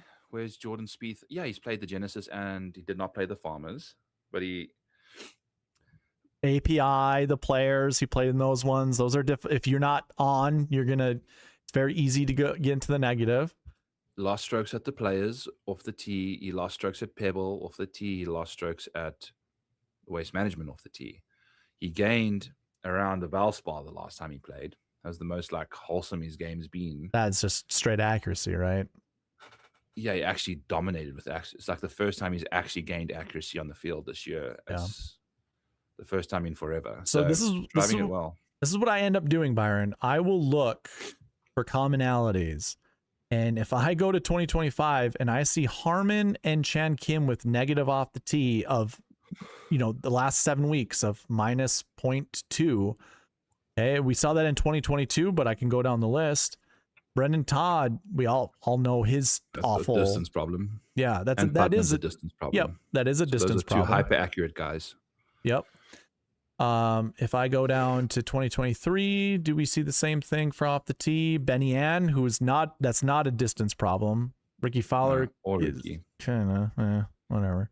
He's fine. Yeah, so those are still two negative guys inside the top 10. And I'm making a case for Jordan. That's basically what I'm trying to do right now, is looking at these guys that are finishing inside the top 10 that have negative off the tee stats leading into the tournament. Last 7 weeks, that's the filter I have on right now. Yeah, this isn't a tournament this year, 2021, isn't going to really help my case. 2020, there wasn't a tournament, so 2019, our third place guy, that's a distance problem. Brad McDowell's a distance problem. Badly's a distance problem. Kuchar is a distance problem. Furyk is a distance problem. 2018, Jimmy Walker. That's not a distance problem. It looks like I need to add some filters here for 20 and 80 or conditional formatting. So anyways, if I go back to the cheat sheet, okay, minus 0.231 last 7 weeks doesn't really concern me compared to other people that have performed well here. Yes, Jordo hits it a little bit further. I mean, I shouldn't say a little bit. He hits it quite a bit further than Brendan Todd. He hits it quite a bit further than Kuchar and Furyk and stuff like that. Yeah. But we also don't have context that comes to his driving. Why is it so bad? If it's all accuracy issues, do we care about that at Valero? He's lost around Valero off the tee one time in his career here. Yeah. And he finished 30th that year. So what year was that? What year was that? 2019. 2019.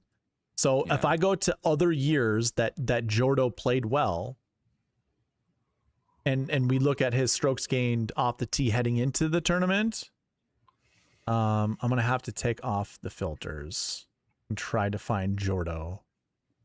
I just think he's just one of these guys that's just, you can just find yourself being comfortable around it suits your eye. You've got nice lines.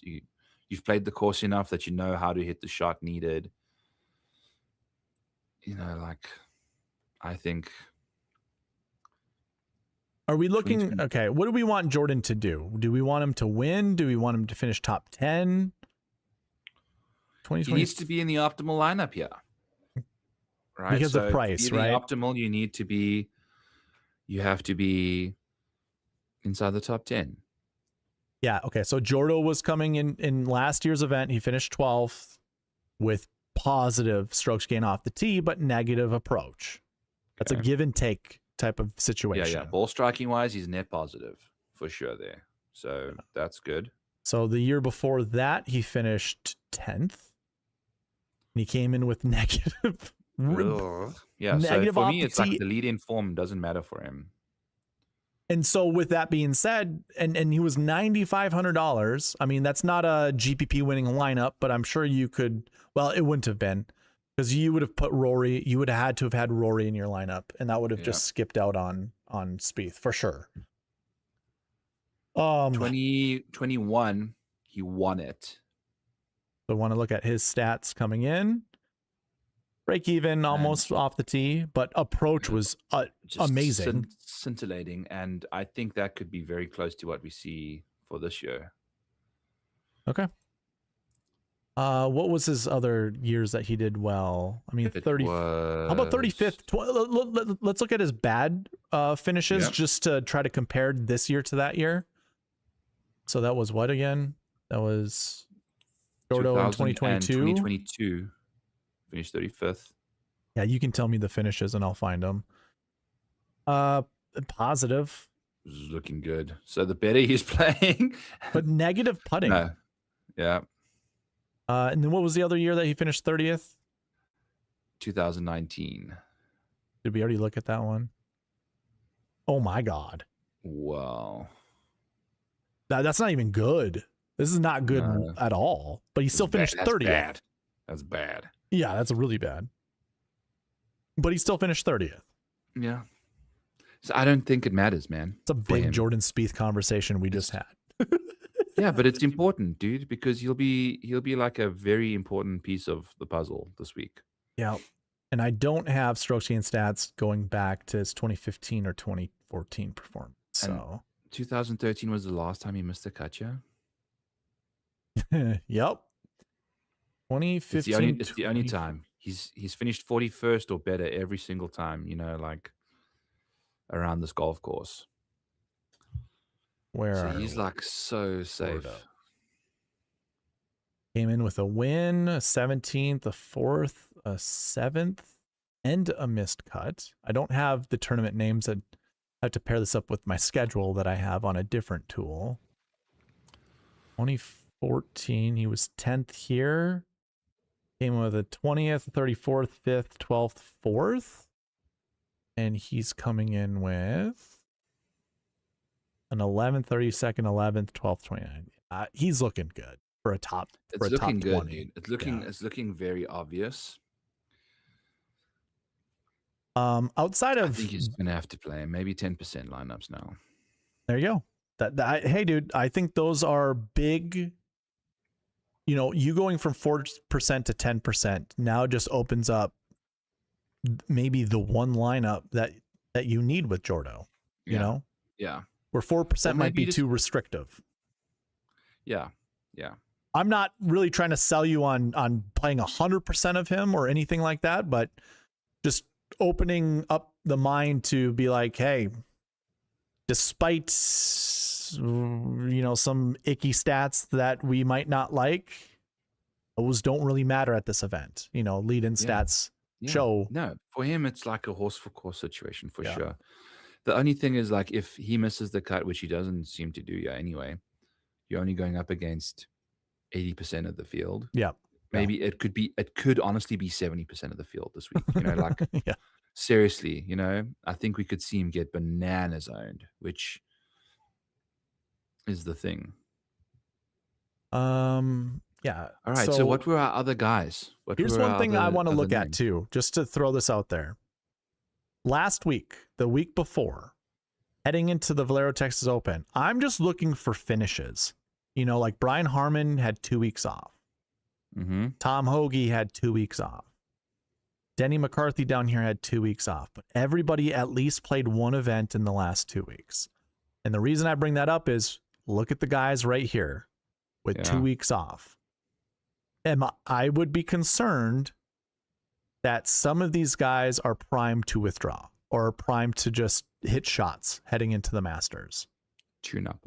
Yeah. Basically.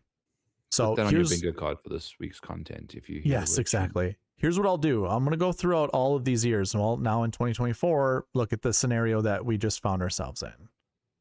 97, 10-6, 92, 2 weeks off, 82, 12-3, 2 weeks off. So now I just I'm going to eat my words, I guess. But then 2023 happens. I don't even know how many of these guys were even qualified for the Masters. I'd assume Connors was. 2022 didn't really have. Well, you know what I need to do? I don't even remember if the Valero was always before. I mean, it wasn't always before the Masters. April, I'm seeing it is 2000 and I'm just looking at speed schedule here. It's been April 6th, April 7th, 3rd, 4th, 7th, March 29th. So I'd imagine it's been the run up into Augusta for the most part. Just looking at the dates of those Valero Texas Open finishes for Jordan. They've all been in April. So I would say, at least looking back as far as we are, so 25, I think we can assume that it's been right. Valero, 24 Valero, 23 Valero, 22 Valero, 21. This is the Masters I'm looking at. 2021 was Valero. 2020 was Houston Open. 2019 was Valero. 2018 was Houston Open. 2017 was Houston Open. Okay, so 2018 and beyond was Houston. I'm not really going to look at 2019. 2021 and on was Valero Texas Open before the Masters. 2021? Yep. Yeah. So 2021 and on was the Valero Texas Open. So yeah, 2022, this would be one of those weeks we'd want to look at, and then 2021 would also be another week. Our guys that had 2 weeks off were right here, Snedeker and Woodland. Another way to do this, Byron, this is also something I was kind of thinking about doing, is looking at the Masters and just seeing the golfers who played the previous week. 2021 doesn't, well, actually would count, right? Yeah, it would, because that was the springtime event. I was thinking maybe that would be the fall. Jordo played the week before and won. Honors. Yeah. So the tune-up, this is that tune-up question. Golfers that are coming in to withdraw or whatever. I mean, we can scroll the leaderboard of the Masters and just look to see if there are any 90s or withdraws. And there aren't any right here. So, 2021, that didn't happen with Valero. 2020, everyone was still tough. 2020, yeah, right. Here we go. There's soft. a withdrawal. Decky. In 2022, withdraw classic. before the Masters. All of these guys missed the cut. Cheapos, not Rory. Rory missed the cut in 2022 at the Valero. Honors finished 35th, and we confirmed Connors isn't in the field this week. No, it is the most bizarre. I don't know if he's when last did Corey Connors play golf? Because this is his only opportunity to ever win a golf tournament is at this this event. The Valspar. He played the Valspar. I don't see anything in 2022 with missed cuts or really with withdrawals or missed cuts from high profile golfers. Leading into it, 2023. Holy crap. Nobody played the week before. Jeez. Decky did finish 15th. Chris Kirk finished 10th. Ryan Fox is not a notable name. Tyrrell Hatton, I guess, would have been. But 7,900 missed the cut the week before. Cut, yeah. Molinari. Yeah, those guys don't. Okay. Well, so far we have 2 more years to look at, and the tune-ups maybe we don't really have to care about. Whatever we just said in the beginning might not matter. So Connor's only time he missed the cut at the Masters was when he won in 2023. That's hilarious. Yeah. 75 is usually a made cut, did not finish. So played Saturday, then it's normally what a 70. There's multiple 75s though, right? But that's could have happened. Let me look. Valero Texas Open, my results. I already forgot the year I'm looking at. 2024. 2024. Do we have a made cut did not finish? No, we did not. We actually just had 75th place finishes. Lots of people made the cut that week. Holy crap. Wow. Okay. I don't know. Okay, this year doesn't really show me anything with withdraws heading into the Masters. But missed cuts. Any no notables there. It's a lot of 6K golfers. This is 6K golfers for the Masters, not 6K golfers for the Valero Texas Open. Okay, so the tune-up thing isn't Ludwig missed the cut last year at the Valero Texas Open to finish 7th at the Masters. That was shocking. Max Homa. Did you know that Ludwig had a putt to tie the lead at the Masters? Yep. On the 71st hole. He had a putt to tie the lead and finished 7th, 1.5 holes later. Byron, the only person that I'm concerned about is Hideki Matsuyama. Yeah. He has missed the cut at the Valero Texas Open a lot heading into the Masters. Let's look, yeah. That's hilarious. And he is up here. I mean, there was a missed cut in 2025, a withdraw in 2022. That's all. I guess that's okay. A lot. It's almost 50%. But he's never finished better than 15th. He finished 7th in 2024. We are just trying to manufacture bullshit propaganda against Hideki right now. big energy is out for this Hideki. This is where I would go. So Hideki would be like a 9K, you know, like a $95, $96, $9,700 golfer, maybe. Yeah, probably at that price. Yeah. Where I normally pay 9K golfers is like 20%, 18% of my lineups. I'm dropping Hideki down to 8 to 12, somewhere in between 8 to 12%. Yeah. That's what I'd be dropping Hideki down to. Yeah. I agree. So I guess the other thing to look at is like, okay, missed cut. What does he do after a missed cut or withdraw? Top 20s, I guess. I don't know. And his ball striking has been cheeks for the last 3 tournaments. Ever since his loss at the Phoenix. His second place finish at the Phoenix. Oh, yeah. Last 7 weeks that I have showed off the tee and approach basically being dead just zeros. Yeah. And that's got a lot of heavy lifting coming from the Sony, the Farmers, the Waste Management, and Pebble. Yeah. Okay. Who are our guys again? Who are we? We basically only talked about Jordo and Hideki. Those were the only guys, really. Fleetwood, the fact that I just went through the Masters and didn't really see high profile names missing the cut from the week before, except for Rory that one year. Yeah. I'm not concerned about Fleetwood. I'm not concerned about McIntyre. And those are the only two that are high profile, in my opinion. I mean, Matsuyama's high profile, but we just talked about him. I'm not really going to try to play Matsuyama in any of my. I'm going to limit my exposure to him.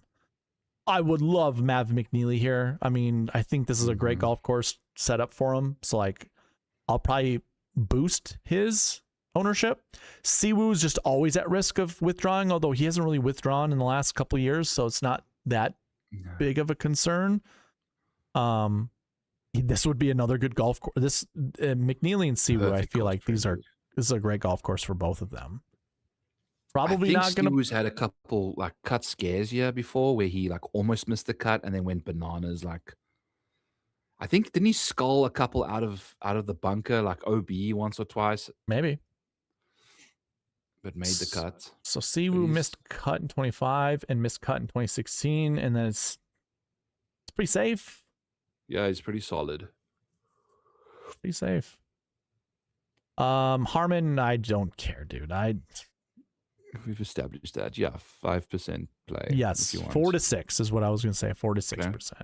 Spieth, we just decided somewhere between, for me, somewhere between 8 to 14%. Mm-hmm. Fowler, oh my God, dude. He just looked like such a bitch at the Houston Open. I'm going to bet him top 20 again. Okay. I think. Just because, what does his last 7 weeks look like? Look at this. It's like 0 top 10s or something. Oh. For Ricky. Okay, well, top 9th. 10 4 weeks ago. A 9th. But I guess. But his upside is so capped, dude. Like I think he's got like 1 top 5 since 2024, so. Satsune, I think it's a good spot for him. I actually like the optimizer liked Bezzy this last week at the Houston Open, and he was doing just fine for most of the event. And then he finished 51st, dude. Like, yeah. Mitchell seems like a slam dunk play, but it's also Keith Mitchell, who might have the worst attitude on tour. That is some serious course history there, bro. Yes. 17.25. Enough. 3. 4. 4. Dude, he's such an elite driver of the golf ball. He just avoids all the disaster, yeah, it seems, right? Like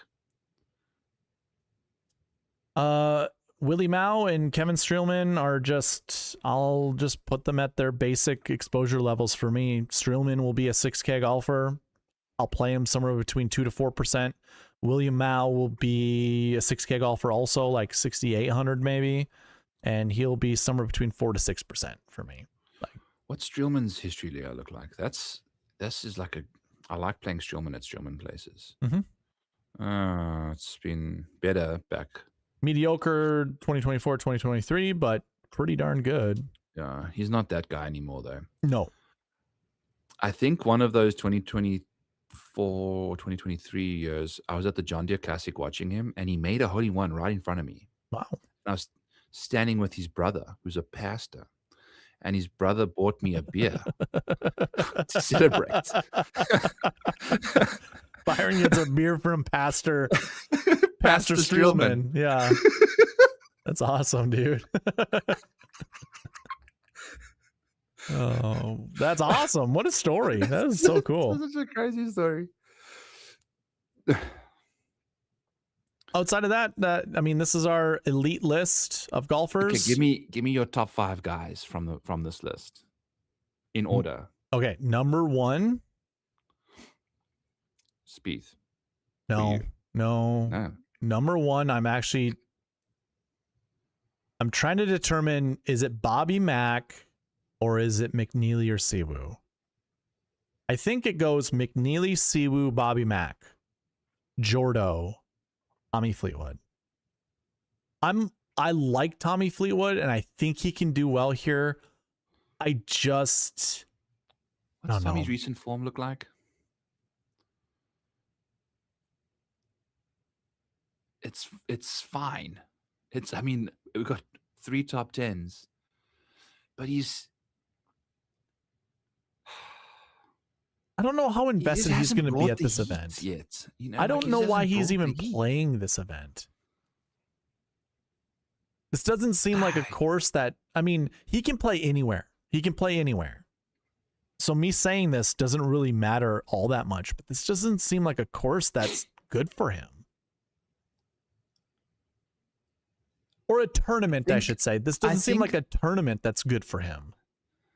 I think just some people want to get some competition vibes the week before. Like for a nervy dude, I think you want to kind of remember what you felt like under the gun a bit. I don't know. some people tune up differently. Rory's changed his tune to the tune up Is over this the one of years. You know, those? This one of those weeks that he just wins, and this is like a tournament that all of us are basically doing what I'm doing right now. Is like, why is he even here? Should we even play him? Is it even that big of a deal? Just skip him for today or for this tournament and play him at the Masters. Like, I feel like there's going to be enough galaxy brain moments for Tommy Fleetwood that he could go under the radar and win this event. But personally, I for don't. him to win a PGA Tour event is like, that has to be, the chance of that is like less than 1%, even though he's like 14 to 1. But he's going to be in that price range, and he's in the elite grouping. I guess what I have to do, regardless, ignore his name. Play. What's that? We just got to give these guys 0 names and that's right. Just play their right. stats. Yes, that's right. What I was just about to say is I'm just going to have to play him in the same exposures that I would for any 10K golfer, which is going to be somewhere between 18 to 24%. Like, that's just what I'm going to do with Tommy. 20% of my lineups will either be dead or they will have a chance to win something. You know, like, that's fine. Well, dude, he's finishing inside the top. Like, I know. This is the thing. It's like we're looking at him and saying an 8th, a 7th, and a 4th is not good. It's good. It's good, but it's like that 4th is like, I think it was like a non-competitive 4th place, and you know, like that was at Pebble, you know, which I think is the closest you can, you know. He has a 7th place finish here in 2024. And he was, oh, that's Masters. Looking at the wrong tournament. I'm shocked Corey Connors is not playing this week. I drafted him in so many like best balls, like because of this part of the schedule. And I mean, Fleetwood coming in with crappy recent form in 2024. Then he missed the cut this year. God, I got to do some conditional formatting. Oh, you fine, dude. You know how this stuff just bothers both you and I. You need a search box. I do. That I'll add golfer name right here. I just realized it, and it's bothering the shit out of me. You need a golfer name. Like, you need to put the box not in the thing. You need to up here, have it right next to your strokes gained last week kind of thing. You know what the issue is, Byron? Is so these buttons are lovely. I love these buttons and how it can do all that stuff. And all of this looks good to me. This space here, I don't know what to do with. I feel like I need to drop search box there. I need to drop this down, but I also want to provide more summaries up here for you to see. That's what I would need more. I would need your opinion on this, your input, and anybody in my chats. I would like input as to what you would like to see. But yeah, you can put a search box that drops down like squarely between the total golfers and the year, and then put the rest of the summary stuff underneath the other 4 boxes there. Yeah. For now. Yeah, and whatever, I can also yeah. But not you are, where the hell's Tommy Fleetwood, though? Where the hell is he? I think I can actually do this. Do I have looking in the wrong year? Oh, 62nd place is what he finished, not a missed cut. My bad. He's right here. That's good form. Yeah, it doesn't really matter. You're just getting whatever you get. I know. This was also the oh, dude, if I go pull up his round by round stuff. This was the windy ass year last year. He just got his ass blown off the golf course. I think he almost shot in the 80s in round 4. Okay. I'm almost certain of it. I think he completely like hit the eject button. I think I had him for a top 20 at this golf course.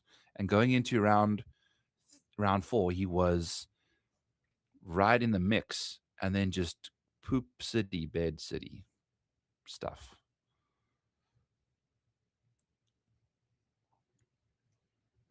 Yeah.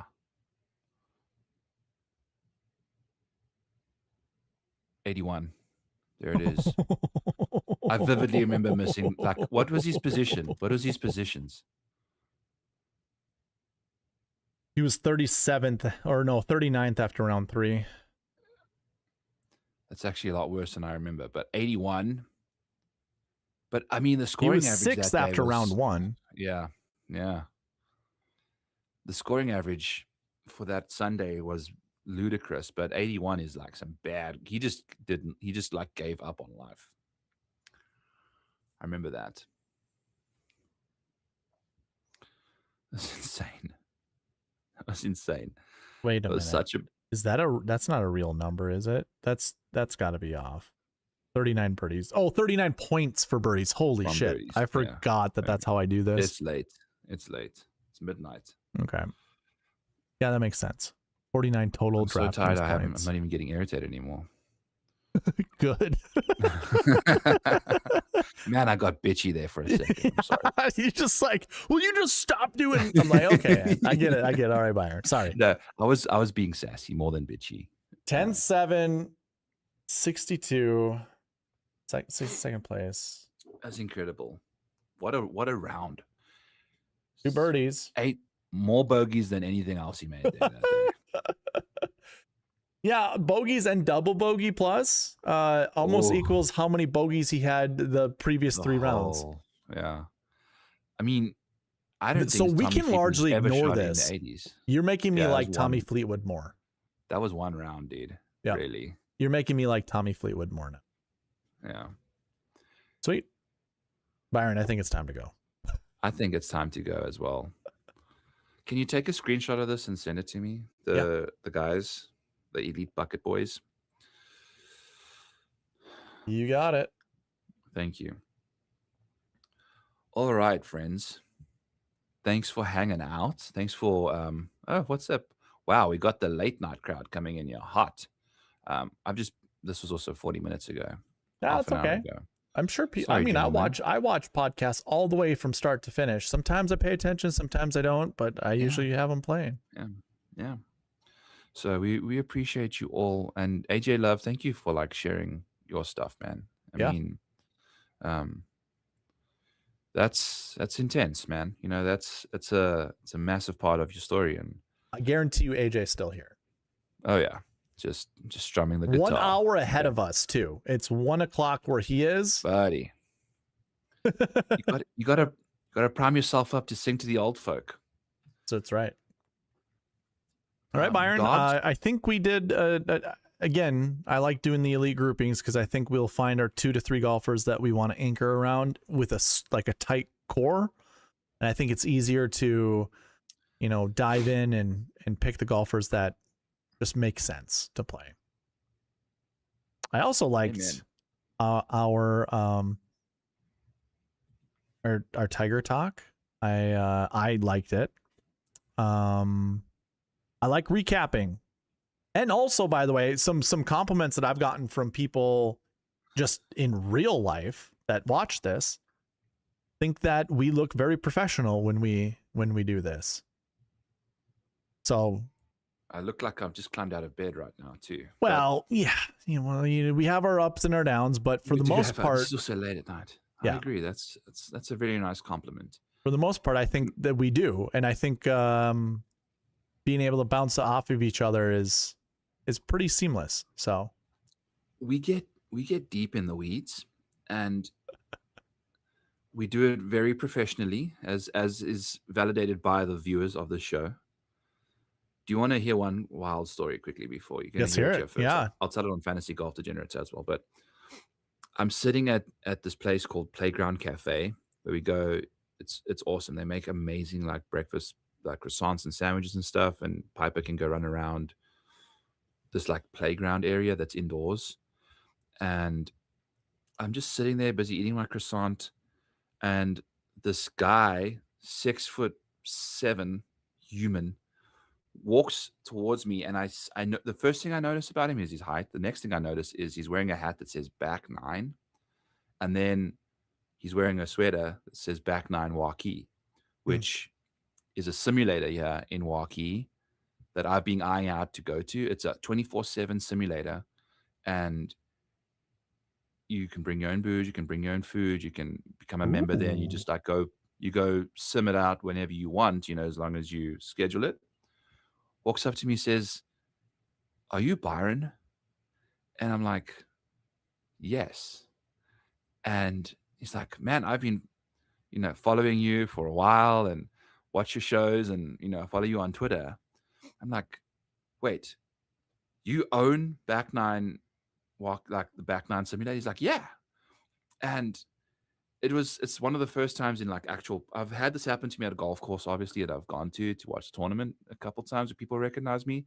But this is the first time anyone's recognized me in public, Hmm, like a public setting. And just walked up to me and said, "Are you Byron?" And that's we awesome. had a nice little conversation. I did confirm that he did have his child there, so he wasn't stalking me. Um, Shout out my guy Casey. No, I'm joking. So we had a nice little chat and exchanged numbers. So if you guys are in Iowa, go over to Back Nine Waukee and tell That's him that sweet, I dude. sent you. I'm sure he'll hook you up with a little discount code or something. Um, it was it was wild.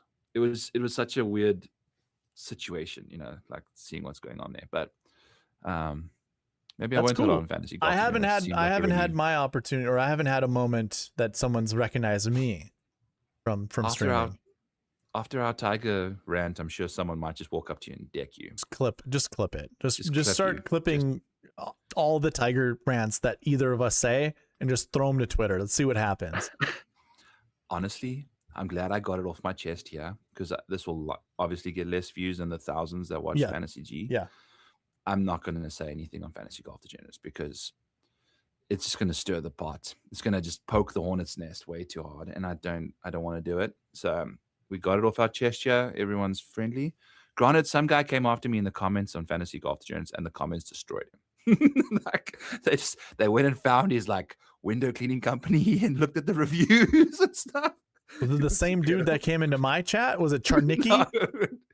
no, it was like some sort of window. Like you'd know it's like the window Okay, cleaning okay, company. okay. It was so funny. I don't take it seriously, but it Yeah. was just good to see the chat like come in hot because he was bitching about my hats. Oh, It's like, what are those hats doing behind you? I'm like, where? You want just a white wall? Like, what the fuck do you want, man? Like, I got hats on there. Just let it ride. Like I should give all you good. a green screen and we can just make a virtual thing from me going all the way across to you. Where do you get your background? Is it like I part of googled OBS? this. Okay, I don't I'll know get a where green I one. found it. I just googled it and I made sure there wasn't a watermark on it. I'm sure I I'll could look. get. I'm sure there's a copyright thing that I could get. Until then, Maybe I'll find a green one that's got like a green office background. I Maybe. honestly I can make this my own by. I mean, I could go into this picture behind me and erase some of these things and add my own shit. Like I could put this hat back there, like just hanging up right there. Like Yeah, I could yeah, yeah, do yeah. all of that and make it my own, and then nobody would know. So I'm not too concerned. For my thumbnail for this show, I use Twitter Grok. Oh, okay. I'll get like a starting point, and then I'll just tell it what to do. Like put the stuff on the barrels and bullshit like I that. love it. So Looks good. you can easily do that nowadays. Yeah. I'll look Photoshop into is it. irrelevant. True. All right, Man. all right, friends. Thank you so much. We love you all. Hit the like, hit the subscribe. Make sure when you're watching this, it's too late now, but watch both videos. Or if you got this far, go and open the other one that you didn't watch. Yeah. And subscribe to Sweet Spot DFS. He's giving you, as of right now, $58 or whatever. And the more people that sub up, Right. the more you could win. So we'll catch you guys later. All right. See you later, guys. Peace.